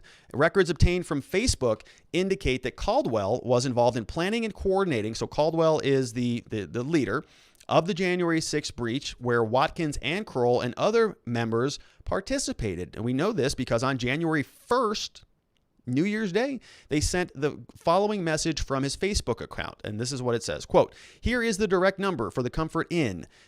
Strongly recommend you guys get rooms. Arrive on the 5th, depart the 7th, that'll work." She says there are 5 of you, including a husband and wife and new recruits this time of year especially. You'll need to be indoors and set up. Really press this home. Just get somebody to put on a credit card. Even if you tell the hotel it's double occupancy, you can still put the couple of people on the floor with bedrolls. The hotel won't know S. People said he might be able to take 1 or 2 rooms. So they're basically just talking about where to stay. This is a good location, would allow us to hunt at night if we wanted to. Don't know what that means, but that is troubling language. Good location would allow us to hunt at night if we wanted to. So I don't know if he actually is hunting or if he's talking about violence, right? I don't know where this particular Comfort Inn was, but it's over there in Arlington. I don't know if Stewie, and they're saying that Stewie here, based on this conversation, your affiant believes the reference to Stewie is somebody who I think is I don't know why that's cut off, but don't know who Stewie is, has even gotten out of his call to arms, but it's a little friggin' late. This is one we are doing on our own. We will link up with the North Carolina crew. Okay, so now we're talking about multiple different sort of factions of the Oath Keepers communicating with one another. They're talking about where to stay, where to shack up. Other people are involved. We've got, looks like this Ohio crew is going to be meeting up with the North Carolina crew, and a lot of coordination. The affiant, the FBI agent, says information obtained from the Comfort Inn establishes that a hotel room was in fact rented under Jessica's name, Jessica Wajkins. So they missed the T there, I think. On January 1, Crowell sent a message from his Facebook account saying, "Happy New Year to you, sir. Guess I'll be seeing you soon. We'll probably call you tomorrow, mainly because I like to know what the WTF plan is." Or maybe what the effing plan is. "You are the man, Commander." On January 6th, Caldwell then transmitted a Facebook message of a video that has been taken from inside the U.S. Capitol. A screenshot is below. So here once again, inside the Capitol building, another video. The same day at 7:49, Caldwell sent a Facebook message. "Us storming the castle. Please share. Sharon was right with me. I'm such an instigator. She was ready for it, man. Didn't even mind the tear gas." 2 minutes later, Caldwell sent a message noting, "Proud Boys scuffled with the cops and drove them inside to hide, breached the doors. One guy made it all the way to the House floor and others to Pelosi's office. A good time," end quote. Less than a minute later, he sent a message directing that we need to do this at the local level. Let's storm the Capitol in Ohio. Tell me when. So the conclusion here, based on the following, probable cause to believe that Caldwell violated all of these things, respectfully request a warrant issue and an arrest is conducted, and that was signed off by this judge, Robin Merriweather. So that was all underway. Pretty clear what happened there, and we're going to see what that investigation continues to look like. So, once again, I'm not endorsing any of this conduct. I think it's instructive for us to go through it because we can see how this all went down, who was involved in this thing. And, for a long time I heard, or I still see stories that this was Antifa or this was BLM, and it's looking less and less like that, right? This is the Oath Keepers. They are on the right side of the of the political spectrum. From what we can glean, they were organized. They were the ones who were, probably at the forefront, probably the tip of the spear on this thing. And I'm glad that they are being properly identified and rooted out, because this is not something that we want to see happening in this country. So we'll continue to follow along these cases and see where it goes. Let's wrap up today with a little bit of the Ghislaine Maxwell news before we jump into the super chats. So just a little bit, we've been sort of following this one along for some time. Yesterday on Ghislaine Maxwell. Ghislaine Maxwell was Jeffrey Epstein's sort of second in command, right? His lover-ish, but the allegations are that he was using her to help groom underage women to satiate his sexual desires, and horrendous stuff. Jeffrey Epstein, of course, is no longer with us. Allegedly, he killed himself and he's just gone with the wind. But now Ghislaine Maxwell is sort of the last remaining piece of the puzzle. And we're concerned about what's going to happen with her, because if we can get some information out of her, it might bring down a whole cabal of malfeasance that has been sort of infesting large parts of the United States power structure. And this article comes over from the Miami Herald. They've been focused on this case a lot. A lot of this stuff took place out of Florida, so the Miami Herald is on top of this stuff. Judge orders the release of more Ghislaine Maxwell records, minus the salacious details. Dang it. We kind of wanted that stuff. Here it says, the federal judge on Tuesday ordered the unsealing and release of dozens of documents in a now settled civil suit involving Ghislaine Maxwell, the jailed and accused co-conspirator of the sex offender Jeffrey Epstein, but afforded a longtime Epstein associate a measure of privacy by ruling that salacious portions of testimony about her sex life will remain private. The hearing was today on Tuesday, presided over by Loretta Preska, involving the release of documents in the settled lawsuit. with this woman by the name of Virginia Roberts Giuffre. And this was if you watch the Netflix series on this, she was a big part of that, Virginia Giuffre. If I'm not mistaken, I could be wrong about that, but I'm pretty sure that is right. The deposition was forced on her after she was deemed unresponsive when she sat before Giuffre's lawyer, and much of the grilling had to do with her sexual behavior as it related to Epstein. Preska, the judge, acknowledged that the public thirst for the details might go unsatiated, and she's right, but, it's all right. I understand that. Maxwell's sex life was adult consensual behavior, should remain private, which is accurate. The judge gave all parties until January 27th, absent an appeal by Maxwell's lawyers over the redacted portions, to unseal and make public a voluminous number of documents. So that's right. We got to wait until January 7th, and her attorneys are probably going to appeal the heck out of this and fight it, every tooth and nail. She's got very, very aggressive lawyers. Documents may include names and testimony of people who until now have been known as Doe 1 and Doe 2 individuals who have talked about their testimony and do not object to it being made public. Also being made public are all references to documents to Alan Dershowitz, a celebrity lawyer who's also on YouTube now, who says that he's cleared of any wrongdoing. He's been very aggressive about it, and I have no reason to doubt that. He represented Epstein, and Giuffre alleges she was forced by Epstein and Maxwell to have sex with Dershowitz. Strongly denies the allegation, has dueling defamation suits with her as well. The virtual court hearing was interrupted briefly when Preska was notified that a listener was broadcasting the proceedings live on YouTube. So I don't know who did that. It certainly wasn't us. I'm glad we didn't do it. But we have had enough of a lack of rule of law around here. Let's try to observe it, the judge said, warning that the person could be identified and charged if they didn't stop the live stream. So you're not allowed to do that, according to this judge. The fight over the unsealing of the depositions has been going on for a long time, and we'll see where it goes. She's going to remain in federal custody until she awaits trial. The trial is scheduled for this year in July. Last year, she tried to get out on bail. That was denied a number of different times. They ultimately, we talked about this, but they said that they would pledge $28.5 million in money and property from Maxwell in order to get her out of custody. And the judge still said no. Too much of a flight risk. And they're going to be asking for bail, I think, a third time now. So one was to be home for the holidays. One was because of COVID. And now it's basically anything they can do to get her out of custody. And the judge is right not to let her out. In my mind, I think as soon as she would get out of custody, gone, disappeared instantly. And I think the judge probably knows that. All right, so let's jump into the Super Chats and see what else is going on around there. I asked Miss Faith to update me about any pardon news that was coming on. I don't have any news, so apparently that just hasn't happened yet. So we'll continue to hold our breath. If that comes up as we continue on the program, we'll jump over to that. So our first Super Chat is over here from Wolfgang Deo. He says, exchanged my JPY for USD. Thank God we have ours. Thank God we ours have the states, which the D's made more powerful, and they have the Fed, which they weakened. Jokes on them. So, well, all right. Thanks, Wolfgang, for that one. Thanks for getting us started. Good to see you, my friend. Sniper Jared says, rest in peace, Discord. Here's some cash towards an IRC server. IRC, that's a pretty good idea. IRC, I remember IRC from like my youth days, and I had a lot of fun on IRC. I was a pretty elite hacker as a young boy. I was doing some Visual Basic coding out there to create some AOL progs. Anybody remember those days? I do. Seiji Takahari says, glad to hear Wolfgang enjoyed my nation's currency. Hope no one follows suit. Otherwise, you may have started the collapse of JPY.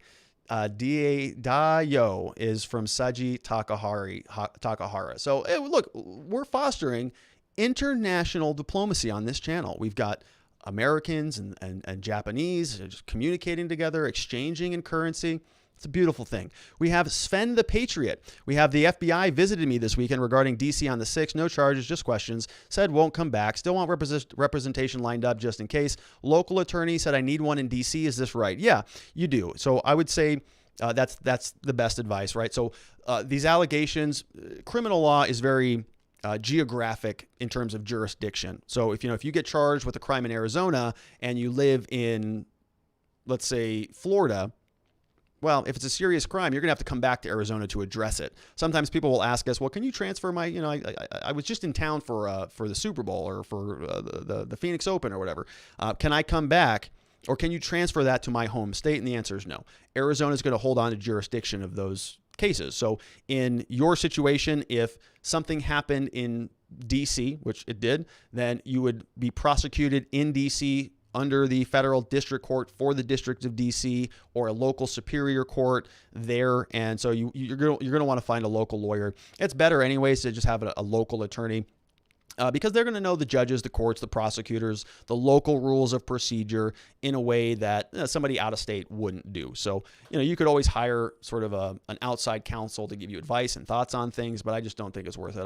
I would agree with that decision, and I would find somebody locally there in Washington, D.C. Sven the Patriot, curious if you have ever visited the glorious TheDonald.win, one of the few remaining bastions of free speech on the web. Yeah, I have. I actually think that's a hilarious website. I've talked about it a couple times on this show. I don't go there often, but when I need some good, hard-hitting memes, there's really no place better than that. The Donald.win's a good spot. I don't think I have an account or anything over there. I think I'm just a lurker, which is probably how it's going to stay. Wolfgang Deo says, push your local government to use Parler instead of Twitter and to put in server infrastructure at each Capitol City Hall for NNTP servers. I don't know what an NNTP server is, but Parler's, are they up again? I thought they were going to be down for the foreseeable future. I saw that there was, I think the CEO posted something. I think they've got a back end over with Epic server or something like that, but I don't know if the whole platform is back up and running. But I haven't checked it recently. But I don't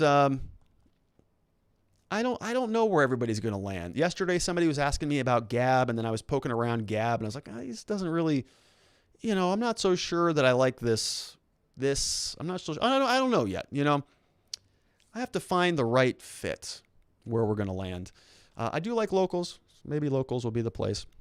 Frank Carr says, I think the reason they are doing this is to stop him from running again, which is bizarre. If Biden's victory was clear, why stop a, quote, loser? Lastly, Trump must USG fear retaliation for pardons Snowden. Yeah, so I think that's probably right. I think Donald Trump is fearing reprisal from the power structure. And if he does not, then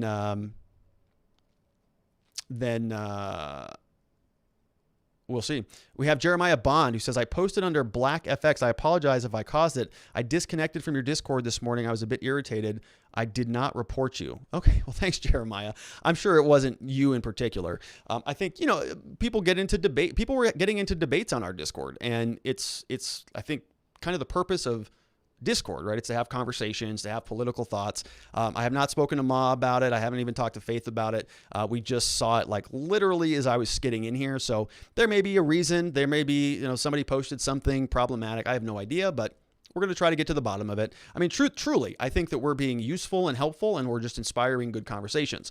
If we're doing something in any way that is contributing to some problem that I'm not foreseeing, I'm happy to make corrections about that. And I've been saying that. I've said that at length here, right? I've said every time YouTube makes a policy change, we follow the rules. We want to play. It's their playground. We want to play within the rules. And we've been very, very sort of strict in complying with the rules. But Discord, they didn't even tell us anything. They just sent an email, literally. And then I logged on, and there was nothing we could do. As far as I thought, everything was going fine. I bought the premium thing, bought some server boosts. We were trying to utilize their platform, support their platform for allowing us to congregate, and just gone.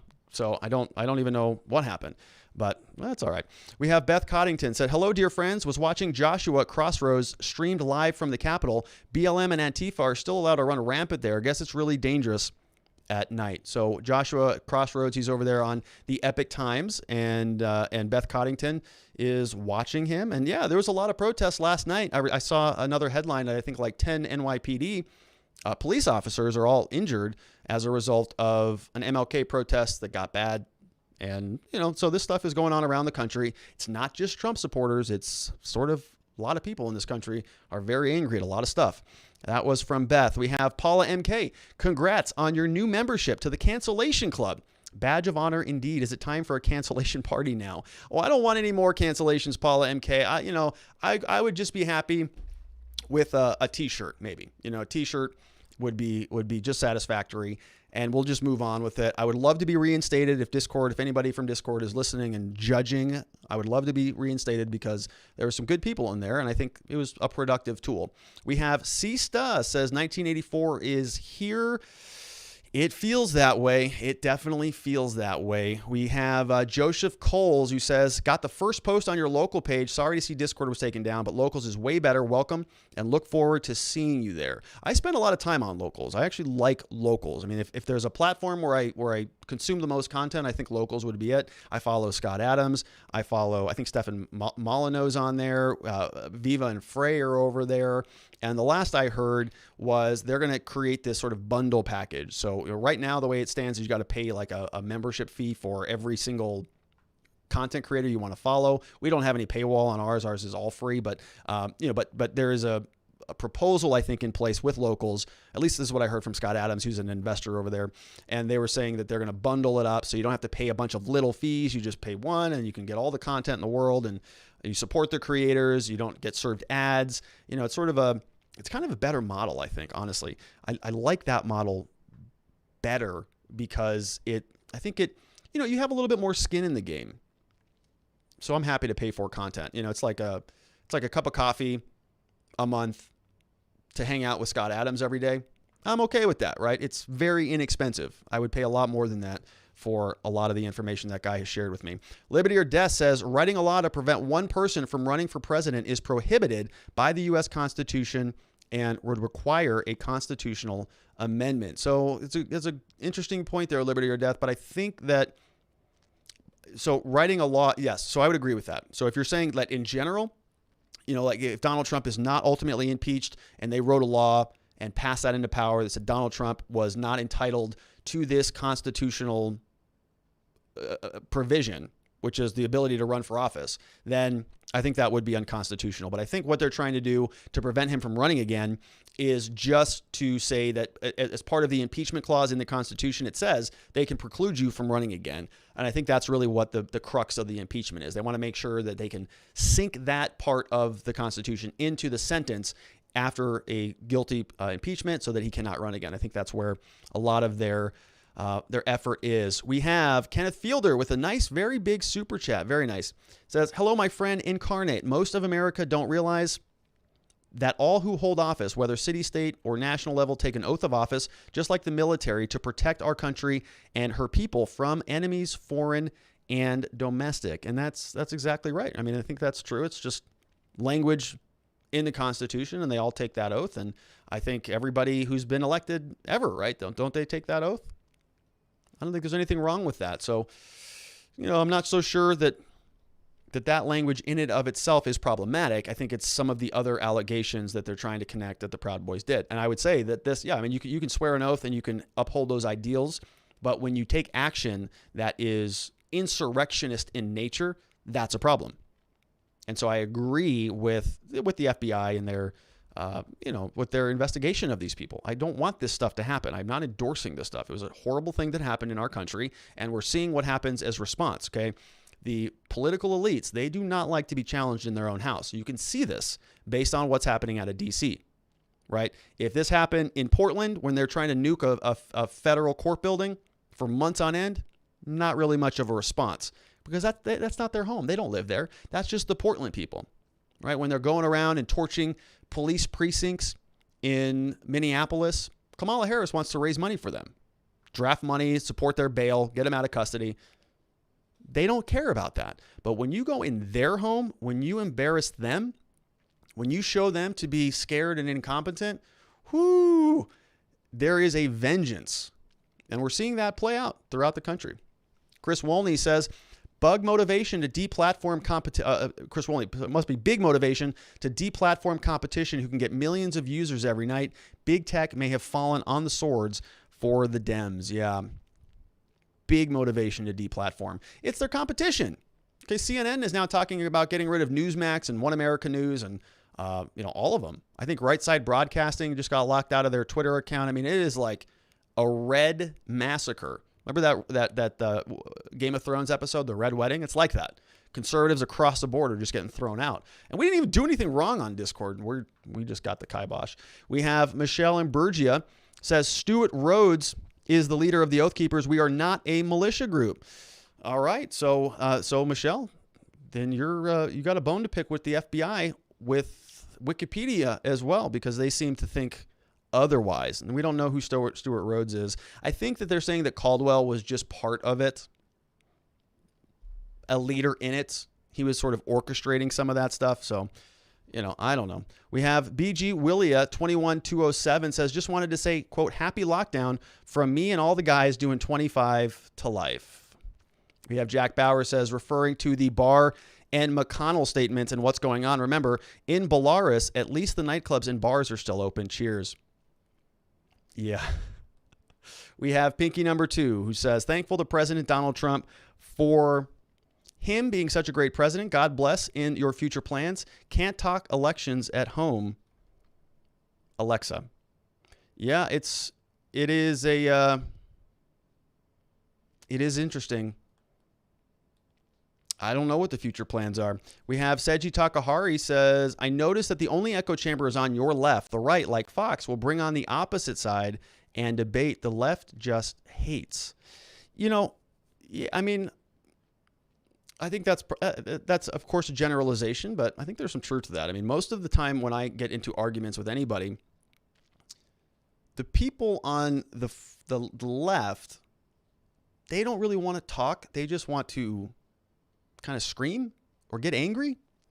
And I'm just a nice guy. I just want to say, well, I know, but if you said he's a racist, like how is he a racist? Like what did he do? What policy did he implement that is so racist? Can you name one? And they go, kids in cages. And you go, okay, but do you know where that came from and like what the policy decision is behind all of that? And it just spirals out of control. It's not even worth it. We have another one from Shifra Morgan.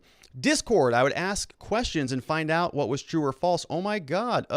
Now where do I go? I love that I could get true feedback on false stuff. They are pushing me towards Trump. I know, right? It's like it was an open forum. And we had some pretty strict rules in there. I mean, we had to, be nice. You had to be useful. You couldn't be mean. People were mean, and they got booted out. So I don't know what the problem is, but I hope this is just limited to Discord. We have Teak, who says the Oregon state legislator is writing a bill to allow for the governor to seize, use, or possess any private personal property for any use. That's going to be interesting out there in Oregon because you've got some pretty hard-coded rights in the Constitution that prevents a lot of that stuff. We'll see. We have Mapmaker Jenny. Republicans need to concentrate on impeaching Kamala before they go after Joe. Hold her accountable for her part in promoting domestic violence this past summer. She's dangerous. And we already drafted the impeachment articles on that, Mapmaker Jenny. I think you know that. You've been here. Yeah, I mean, if the standard that the Democrats want is incitement, if that's it, I think Kamala clearly hits that standard. I think every single politician in the country does. Every one of them hits the incitement standard as proposed by the Democrats. It's not just Democrats. It's Republicans. You can go find Josh Hawley, Ted Cruz, Lindsey Graham, Mitch McConnell. Pick any one of them. If they've ever given a political speech ever in their history, and they said anything remotely provocative, like you have to go stand up for your rights, you have to go, knock on doors, go, raise money, like any of those things, you could easily connect that to something bad that happened. Therefore, you have incitement. Therefore, you have impeachability. We've got Sassy Husband Comedy. Very clear and fair analysis. Thank you, Sassy. I appreciate you being here. We have another one from Castle 762 says, if inauguration security is such a concern, why not hold it in a more secure place like Air Force One, Mount Weather, Raven Rock, only FAOC, etc.? Is the spectacle of the inauguration more of a priority than its safety? And I think that's exactly what this is all about. It's a sort of a facade, right? Definitely it's going to be more secure because there's nobody there. I mean, they're locking the whole city down, at least the area around the Capitol, the White House, and most of the areas that make up Washington. The Washington, D.C. that we know as Washington, D.C. is under lockdown, is under occupation. The suburbs and everything else is mostly open and available. But what are they doing? Do they really want to secure the perimeter? Because I've seen a lot of videos and a lot of images of the National Guard soldiers walking around without any firearms. They've just been totally disarmed, so that if there is this band of insurrectionists coming in to storm the Capitol, which I don't think there's any evidence of that. Have we seen any evidence of it? It was supposed to happen on Sunday. There was like a firecracker went off somewhere. That's it. Everything else has been low and quiet. So then why do we need 25,000 troops in D.C.? Well, it's because Congress wants to send a message. They're very angry that somebody came to their house and insulted them. And so they're going to make sure the American people know about it. This will never happen again. We are going to crush you under our boot because you insulted us, and that cannot be allowed to stand. So it's just a show of force in my mind. Police do this all the time. They'll bring 25 cops to one little domestic violence incident. It's just a show of force. It's to show the neighbors, whoa, something bad happened here. Cops are out in full force. And it's really what the message is. It's conditioning. I think it's also sort of, role playing. They want to see how dangerous the situation is, see how bad those Trump supporters are. They all are responsible for this. Look at what you made us do. And it's just theater. It's spectacle at this point. But I hope it's effective. I don't want anything to happen tomorrow, and I genuinely, sincerely mean that. Wolfgang Deo says, what did I just do? There it is. Wolfgang Deo says, I think it would be best for Trump to pardon Joe Robinette Biden for stealing the election, giving a good tiding on the mic drop. So we can't say that anymore, because there was no theft of the election. Nobody stole the election. Joe Biden is the legitimate president. Okay. We have Liberty or Death, who says, I've long said that no one I served with would show up at your door and take your speech or guns, getting rid of us, trying to keep those that would. Thanks, Liberty. We have Wolfgang says, the military are trained in how we achieve objectives, not, quote, being dangerous. We use firearms as tools. Without them, we are generally harmless. On how to achieve objectives, not being dangerous. So I don't think that those are mutually exclusive. I think that achieving objectives, dangerous, if people were offended by the word dangerous, I think dangerous is a very, very valuable skill set. Doesn't everybody want to be just a little bit dangerous? Not in terms of violence, but people need to know that you're going to act. There has to be repercussions for crossing you. And I don't mean in the form of violence. I mean in the form of ending a relationship with somebody, withdrawing support, communicating effectively. You can be dangerous with your words. You can just say, what did you, boom, boom, boom, and you can be very dangerous with that. So I didn't mean that to be pejorative in any sense of the word.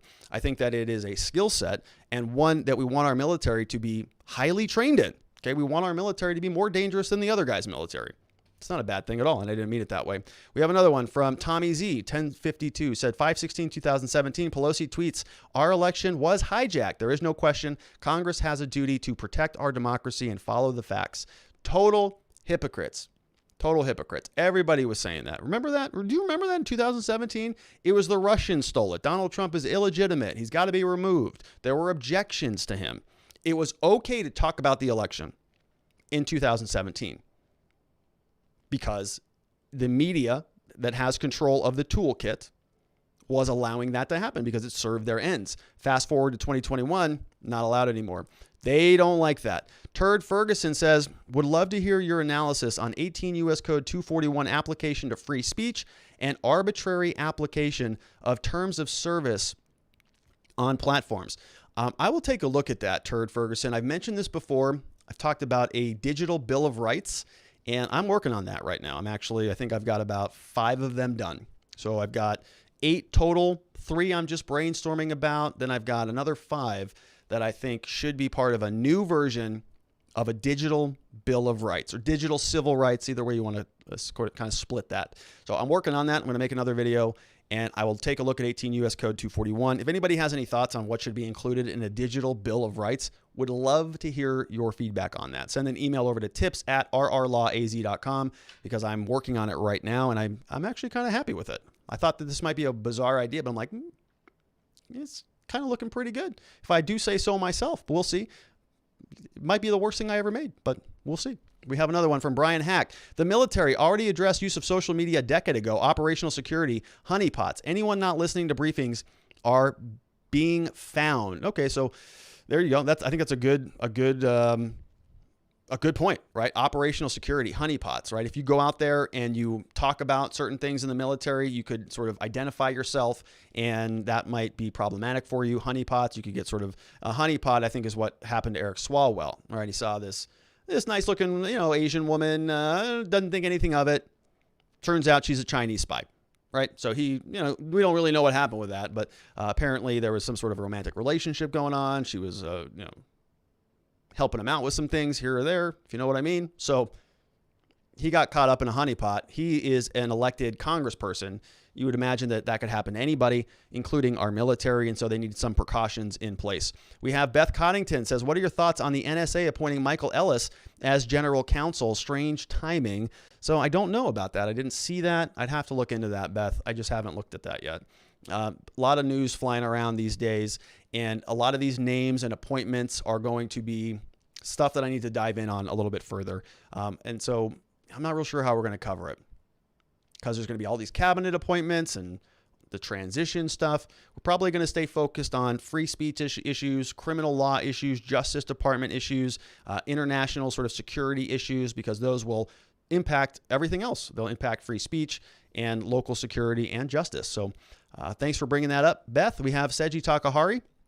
Says here, what if the FBI infiltrator of Oath Keepers had confirmation bias? No mention of Q stuff, just proactive, yet the FBI thinks they are Q people. And this is a good point. The government, I think definitely has confirmation bias. This happens all the time, where they go, they're looking for crimes. They're looking for certain things. When I was in law school, I did a ride along with a police officer, and just to learn more about him, I thought that I would become a better defense attorney if I knew how the cops did things. And so I was thinking my second year of law school, I set up a ride along with a Phoenix police officer. We went around, and his job that day was to look for violations. And he would see stuff that I was like, is that really a crime? But I was a law school student. I had almost no experience in criminal law, and so I didn't have much of an argument, right? I think my first year, I just had taken one semester of criminal law, and he's looking for violations. He's okay. That's that, and that's that, and that's that. He has a lot of experience, writes a lot of tickets, but yeah, I mean, if you're looking for something and your job is to find something, maybe around the margins the facts get skewed just a little bit. We have Crackerjack says, I call the top bunk at the FEMA camp. Ugh. Good move. Good call. Dang it. All right. I'll take the bottom bunk. No problem. We have another one from Chris Wolney. Says, one-party government, judges with no backbone, bar getting low, political motive to make examples, cards stacked against the accused, equal protection under the laws. I think this is going to be a very, very interesting time for those issues. Equal protection under the law. We're going to see sort of this meshing of a lot of different concepts. National security, domestic terrorism, civil rights, civil liberties, freedom of speech, freedom of association, the right to petition your government for a redress of grievances. They're all going to be lumped into this bucket, and it's going to be very messy because you have competing interests. You've got a lot of people on the left and even on the right, a lot of Republicans who were saying, whoa, this whole thing was so dangerous that we're going to need to implement some more domestic terrorism security measures. Well, what does that mean? It naturally implicates some of the other fundamental values of our country, like freedom of speech, like freedom of association, like the right to petition your government for a redress of grievances. So if you are part of a militia group or part of an organized group that has at its foundation, at its core, the idea of continuing to promote and espouse American ideals, but you're lumped into the bucket of dangerousness and you're prosecuted under new domestic terror laws, that's troubling. Okay, that's a pretty big deal. And we got to be vigilant to make sure that we're helping those people who are in those positions to assert their rights, uphold the Constitution, make sure that these things are not getting trampled on. That's the whole reason I wanted to be a defense lawyer, is because we're sort of at the forefront of that. We're constantly beating back the government, constantly, because they're always prosecuting our clients. And in criminal law, it's kind of the first area to go. Right? People just say they're criminals. How could they do that? You're defending criminals. You're defending a rapist. You're defending a child molester. How could you do such a thing? And then people go, well, yeah, I mean, attorneys, I think, get a little bit squirrely on that and go, yeah, he was a bad guy and he did all this stuff. And so you start overlooking the fact that they tapped the phone illegally. They entered the premises without a properly executed warrant. The cops falsified some evidence here or there. And you sort of justify it, and society excuses those oversteps by saying, well, he's a bad person. He did something awful. He did something bad anyways. And when you have enough of those strung together over a few decades, you get the situation that we're in right now, where the cops can get away with virtually anything. There's almost no oversight. Their records are purged after 5 years here in Phoenix, or they were. I'm not sure if that changed recently. Probably not. But, the records are whitewashed. Everything's thrown clear. We have officers who commit a lot of problems, and it just gets swept under the rug. They go to a different department. They hang out there for some time. They come right on back, and the whole system's broken. That's why we're seeing a lot of the riots and the protests that we've been seeing this entire year. The system is bad because there was nobody to hold the government accountable. There was nobody to sit there and say, you're not allowed to do that. I know he's a child molester. We all know that. We get it. But you're not allowed to go in there and just violate the Fourth Amendment, the Fifth Amendment right to counsel, or Sixth Amendment. You're not allowed to go in there and just trample all over the Bill of Rights. This is not acceptable. Even though this person is sort of forgotten about, society doesn't care about that individual, we do care about liberty. We do care about rights. And we're going to be protecting those to the end of the earth.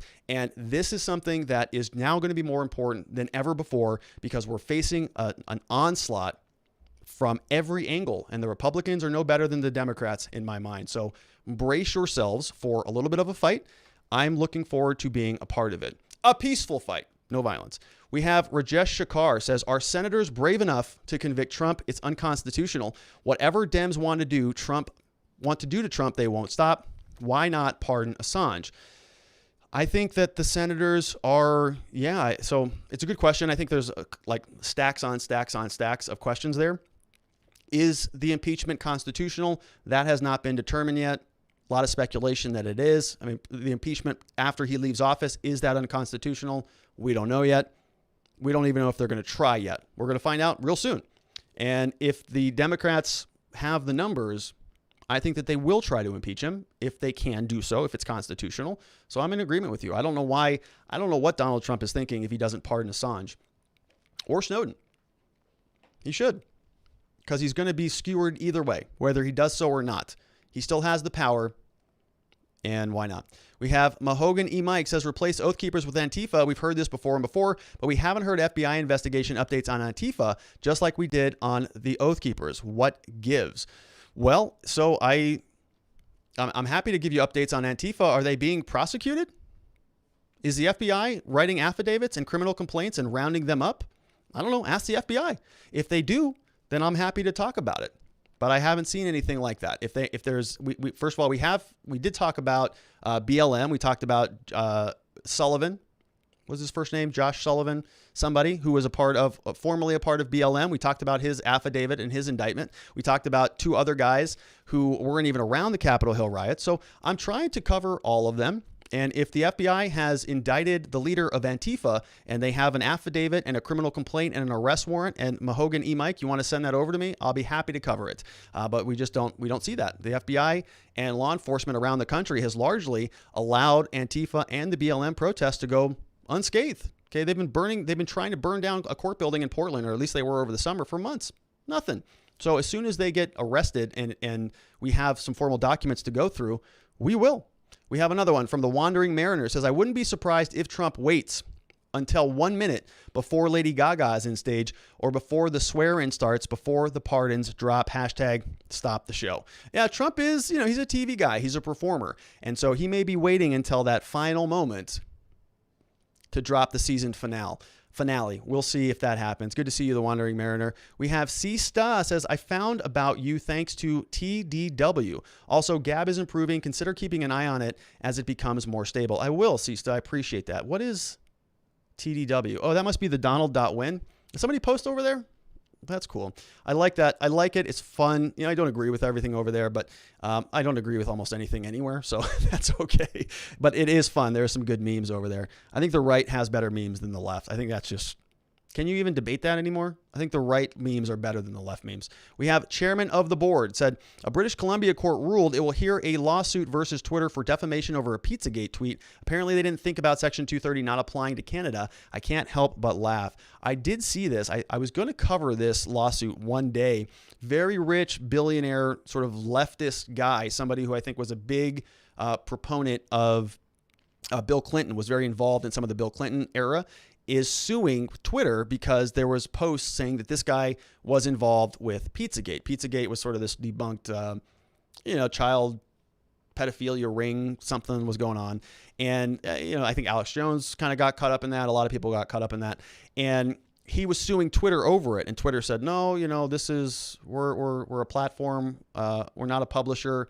And the court in Canada is now looking at this and saying, well, this is Canada, guys, not the United States. Different set of rules here. Be curious to see where that goes. We have Teacher Man 1955 says, your situation sounds like what happened with Parler. No warning, just gone. Good work. Love the channel. Stay safe. Thanks, Teacher Man 1955. Literally no warning. I would tell you if there was a warning.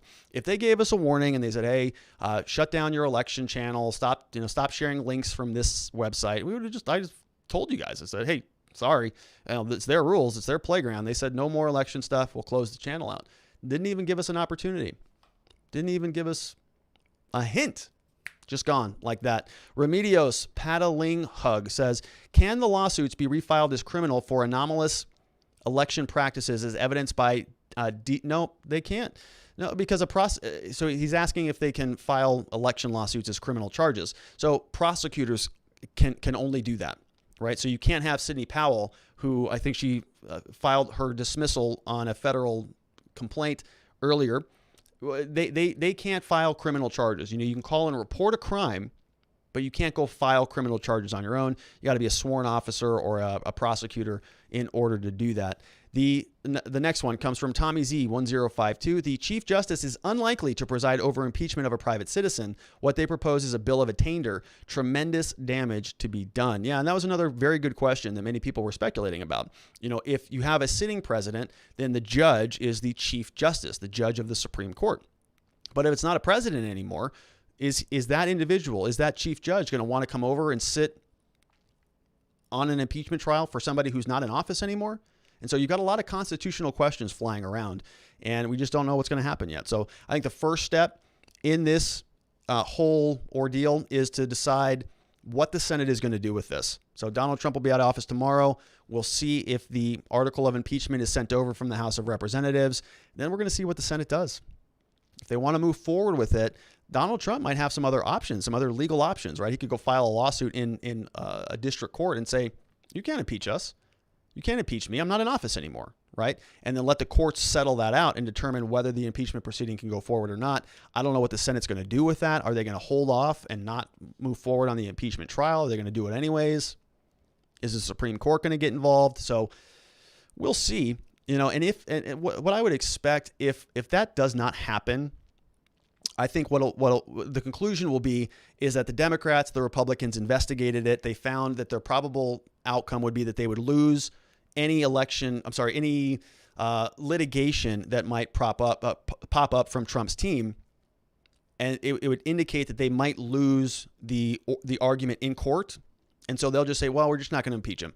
Biden wants to heal the country. We're done with this. We're going to move on, knowing that in court they would probably lose, but they're going to try to save face by saying this is all about healing and all about unity, and we're just going to forego moving forward on it. So we'll see.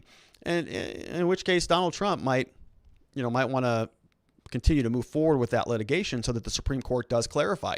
Can you impeach somebody who's out of office or not? It's unsettled law at this point in time. We don't know. We have Joel McLaughlin says, I'm so glad toilet paper is in stock once again. That's good. Stock up here because it's maybe one of the top items. It might be the new currency for the foreseeable future. We have Ditka's Bears 2 says, thanks for all you do. And we still have a country in 2 years when we get the House and the Senate back. Yeah, it's good. Look, the country's going to be fine. Country's going to move on just fine. Not particularly worried about it. I think, I'm very optimistic that this temporary turbulence in our country is just temporary and things will get back on the right track. A lot of people are very angry right now. Emotions are high. Everybody on the left is very upset about Donald Trump. A lot of people on the right are upset about Donald Trump, but Donald Trump's not going to be around much longer. Okay, and then the volumes are going to turn down a little bit. And you can only say that your butt's still in the fire for so long. Remember the analogy. Here's the fire. Here's our butt as America. We're right here. But soon enough, as every day goes by, our butt's out of the fire just a little bit more. And then what happens? Well, they got to find a new villain. We have MJ says, your impeachment party probably did you in Discord. Can't impeach their fuzzy, cozy, perfect peaches. Yeah. Yeah, you can't impeach the peaches.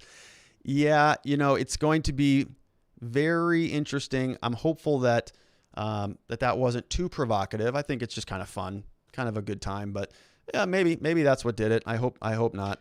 We have Wolfgang Deo who says, pardon party time. Is that happening right now? Do we have some stuff coming out? We have Joe Sosnowski says, thanks for the show, Rob. Really enjoy what you do here. Vetting and neutering the NG troops is ultra sus. So he's saying vetting and neutering the National Guard troops is ultra suspect. The world is probably so embarrassed for us. And I think that, like I said, I don't know because I never served in the National Guard. I never served in the military, but I would imagine that if somebody was double and triple checking me, that I would be highly offended about that, right? I would imagine that you're already vetted when you get into the National Guard. You spend some time in there, whatever 2 weekends a month or 1 weekend a month and 1 week a year, whatever that, whatever the program is. And you say, look, I'm making a commitment to my country. I'm swearing an oath. I'm going to be here. I'm going to show up for duty when needed. I'm going to drop everything and go to the national capital in DC when I'm being called upon. And then to get there and then turn around and say, we don't really trust you there, buddy. I think that would be highly insulting to me, but maybe that's just standard operating procedure. I just don't really know. Another one from Cheryl Myers. Oath Keepers membership statistic was from 2016. Wonder how many more members they gained during the Trump administration. Probably doubled. Yeah, probably. I mean, I think that I think that that's probably going to be true, right? Is more and more people have no place to go. They're going to just go identify with some of the more fringy groups. That's a problem. We don't want that. We want more people to express their ideas in the public so that we can talk about them. Not just so that they just bubble up into their echo chambers and become more angry and more troublesome, let's say. Now, I don't even know what the right word is on that, but it's sort of the opposite of what we want in this country. We want open dialogue, free speech, free expression, free association. Those are all being stamped into the ground. And the recourse is, what we saw on January 6th. And I'm troubled that there's going to be more of that. And I'm doing what I can here on this channel to invite more people to the show to come and talk about things, to come analyze some of the primary source documents. You're not always going to like what I talk about.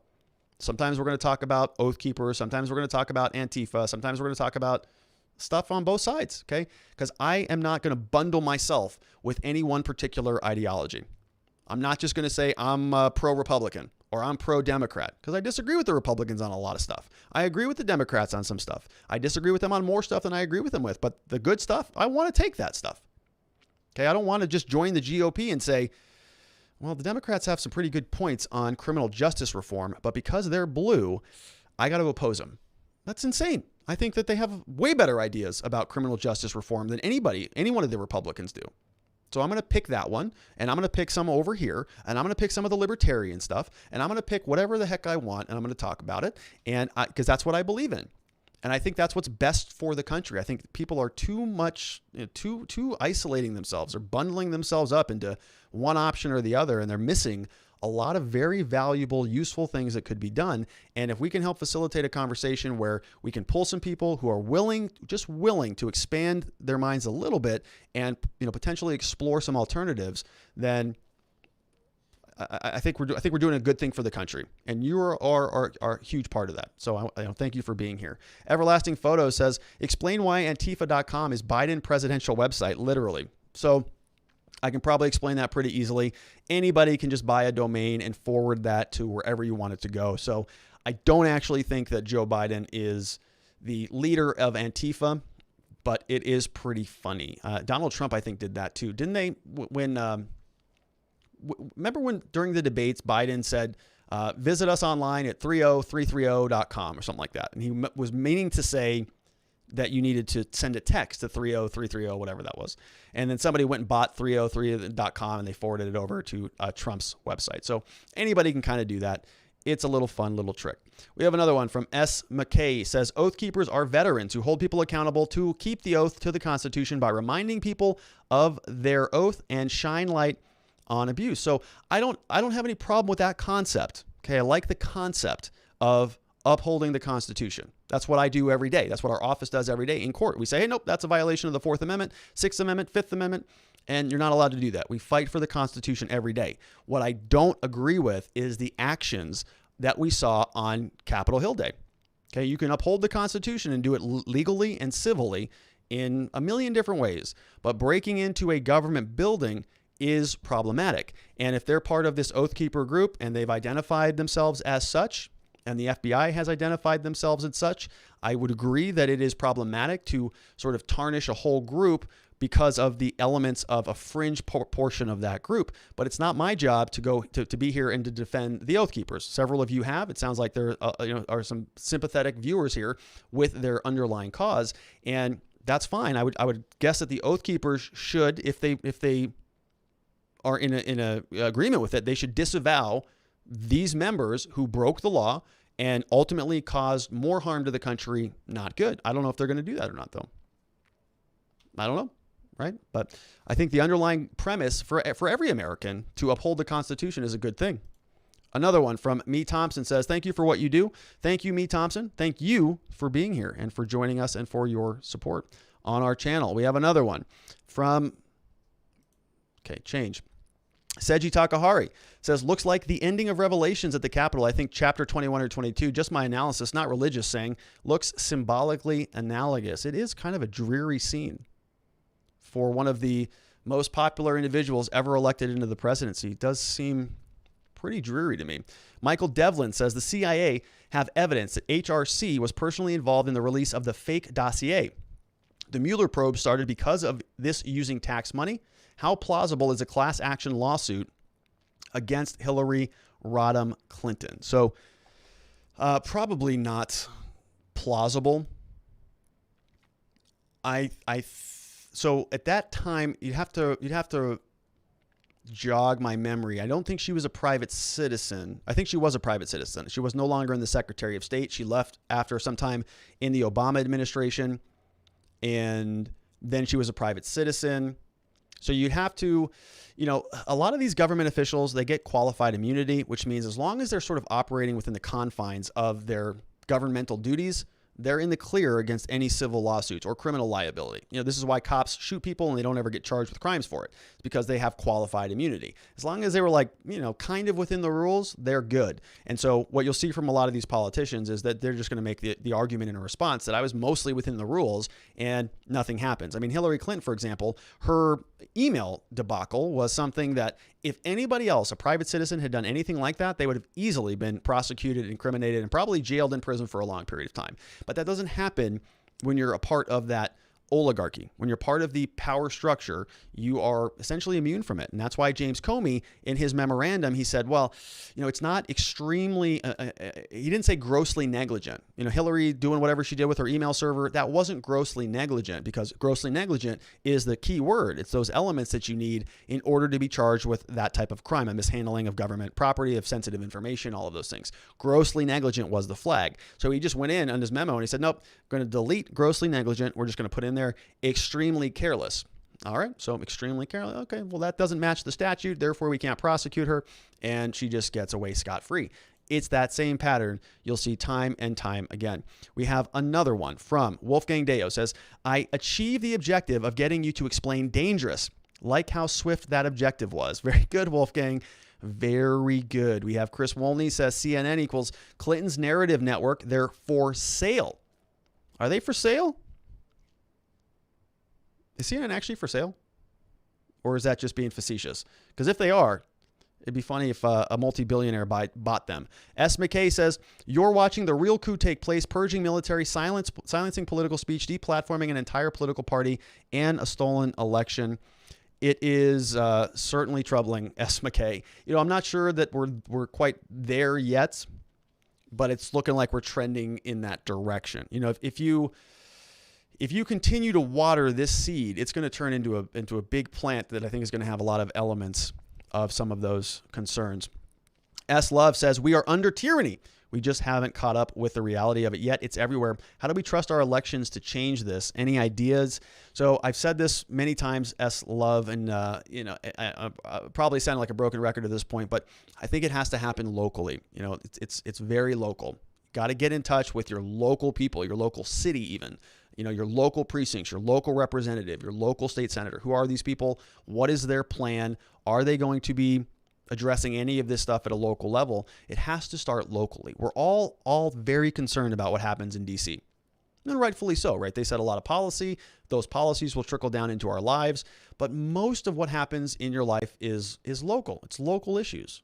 Right? And so that's where I think you're going to see the most bang for your buck. You have to think about it in terms of like ROI, like an investment. If you're going to invest your time worrying and complaining about something or trying to fix something or joining a political cause or any of those things, the most bang for your dollar, for your energy credit, for that time that you're investing in finding a solution, you're going to get a lot more ROI out of local issues. And so I know that the public sort of zeitgeist, the sexy topics are all taking place in DC, but for most of us, DC is mostly irrelevant, truly, on a day-to-day basis. They set some policies that impact us, but most of them feel like they impact us.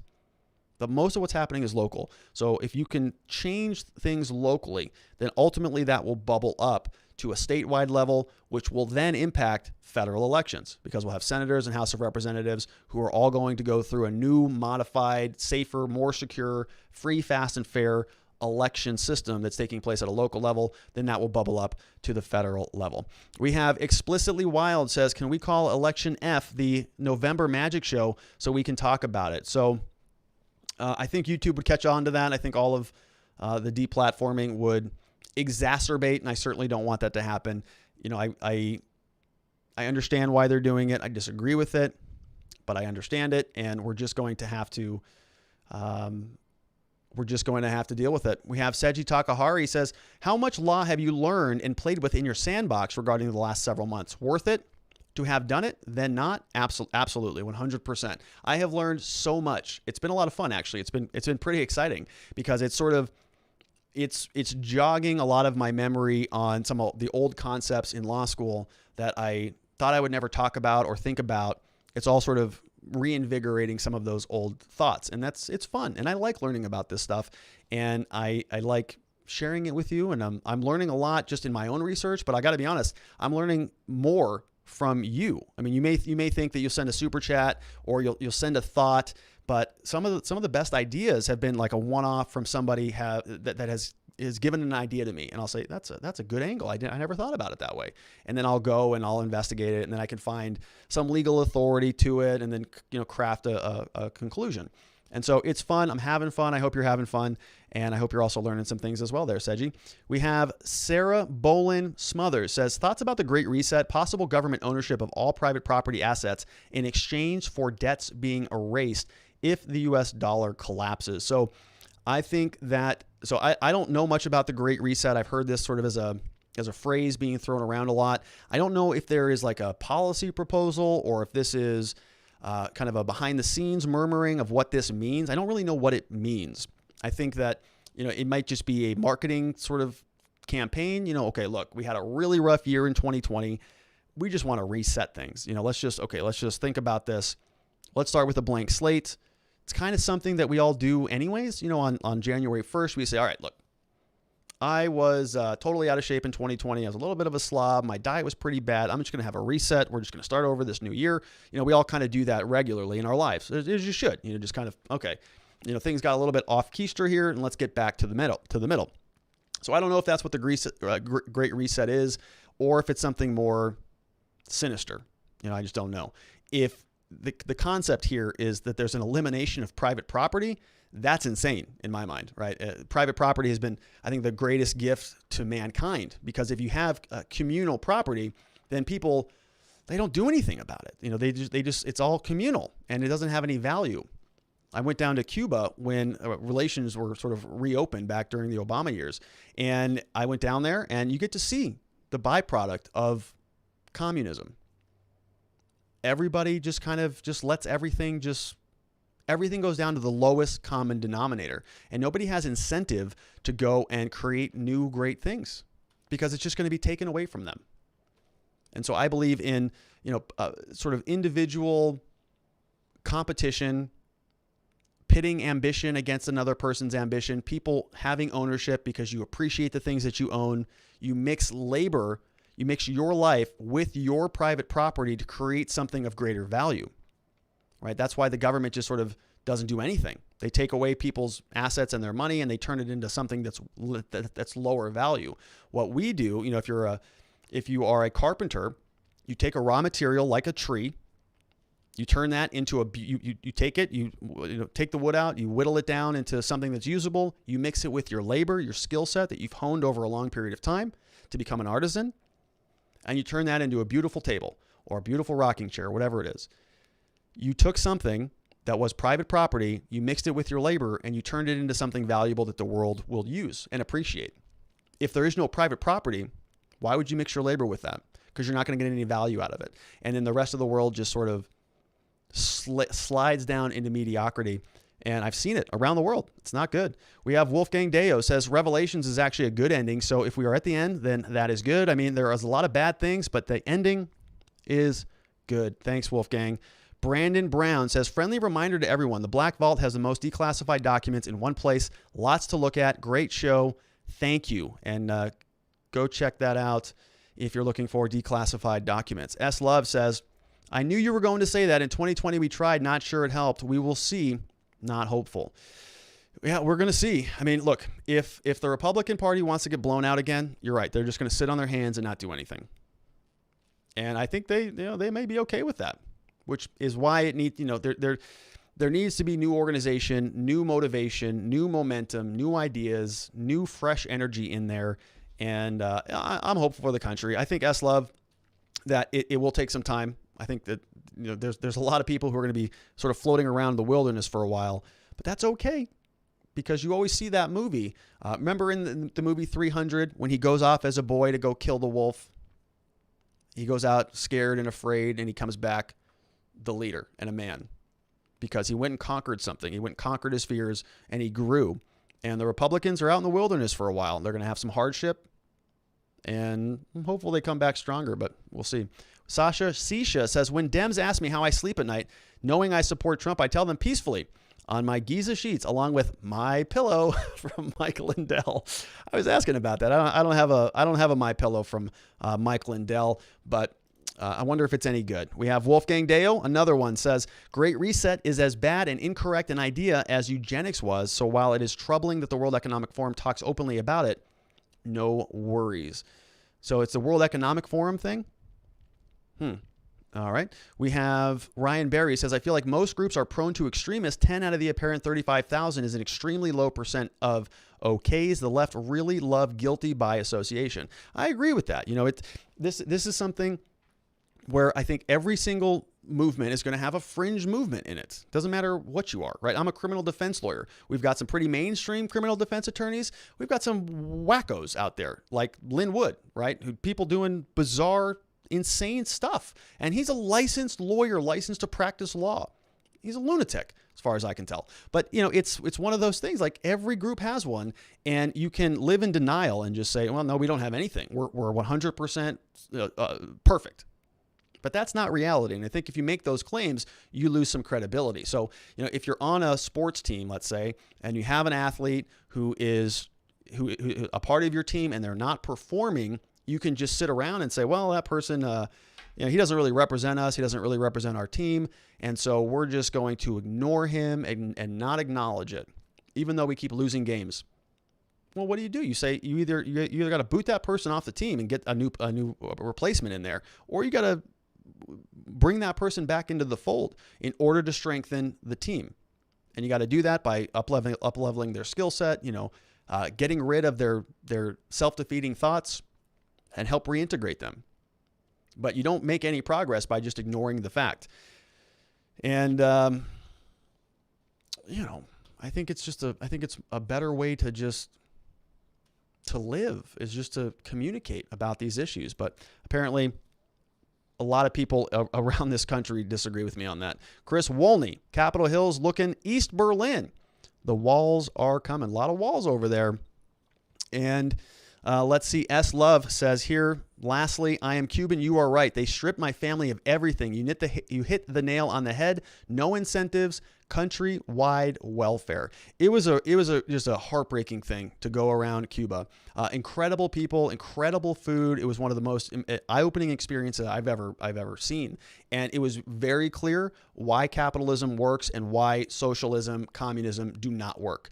And it was 100% obvious. I think if you sent any of these American leftists down to Cuba and you said, hey, you know those policies you want to implement across the United States where everybody gets everything for free and everything's taken care of by the government, go hang out in Cuba for a little while and see how that feels, because they will. You'll see people. I was in a restaurant with this woman who was trying to run a restaurant, but she was only allowed a certain number of tables at any one time. She had the capacity for many, many more tables, and she had the ability to cook food and feed everybody. But there were laws that said that she couldn't have a restaurant. And so what they would do is they would sort of hide tables and hide chairs. And then when the government monitor would leave, they would open it up for business. And there was this whole sort of underlying capitalist economy taking place under the nose of the government that is essentially communist. And these people are living in oppression. They want to create a business. They want to create a restaurant. They want to feed people. They want to help something. They want some meaning for their lives, but they're not allowed to pursue that because of bad political policy. And it was just heartbreaking. I was just thinking, oh my gosh, these are great entrepreneurs. These are great people with a tremendous spirit and tremendous resolve. And they are doing an excellent job and they've got a lot of wisdom. I mean, I wish I could bring back some of their entrepreneurial mindset to my friends and say, hey, quit complaining about your life. Look what this person's able to accomplish down in Cuba with nothing. You're complaining about this over here. And largely I was talking to myself about that. I'm coming back going, things aren't so bad with my firm. I was a lot younger there, and I was a lot younger there, and our firm was, a quarter of the size that it is now. But I'm thinking, we don't have that many problems. Okay, I can go and just start a business, and I don't have to go through 50 different layers of government bureaucracy. And if I get up to the top and I have a decision being made, they just say you can't do that anymore. Like, we don't have that. We have amazing things in this country, and we just have to be a little bit appreciative of it. We have Seiji Takahara. Careful, Rob. Lynn Wood is a defamation lawyer. Yeah, well, I don't think there's any court in the country where Lynn Wood is going to win a lawsuit moving forward. I just don't. I think his name is so tarnished. He can sue whoever the hell he wants. And all you have to do is just go into court and say, hey, judge, it's me versus Lynn Wood. And the judge goes, who? You say Lynn Wood. Yeah, the guy over there who said he wanted to disembowel the vice president. Judge just goes, yeah, got it. Understood. We'll see how the rest of that litigation goes. Lynn Wood's in a difficult spot. We have another one from Efren Garcia. Says, wearechange.org. Check that out if you want to go look at the Great Reset. He says, go Texas. And so that was that. Let me check one quick other thing here to see what this is about. All right, so we've got a little bit of declassification news from Christopher Steele. We may probably cover that tomorrow. And so that's it, my friends. That's it for the Super Chats. Kind of an interesting day, interesting show, some provocative content out there.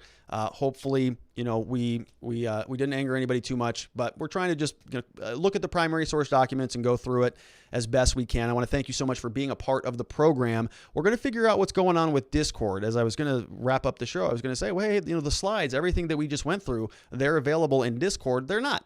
But we are going to post the link over on Locals as soon as we get off this program. As another reminder, videos are being uploaded on Rumble. I'm also on Gab. I haven't really posted much on there. I haven't done anything on there yet because I've had some performance issues with the website.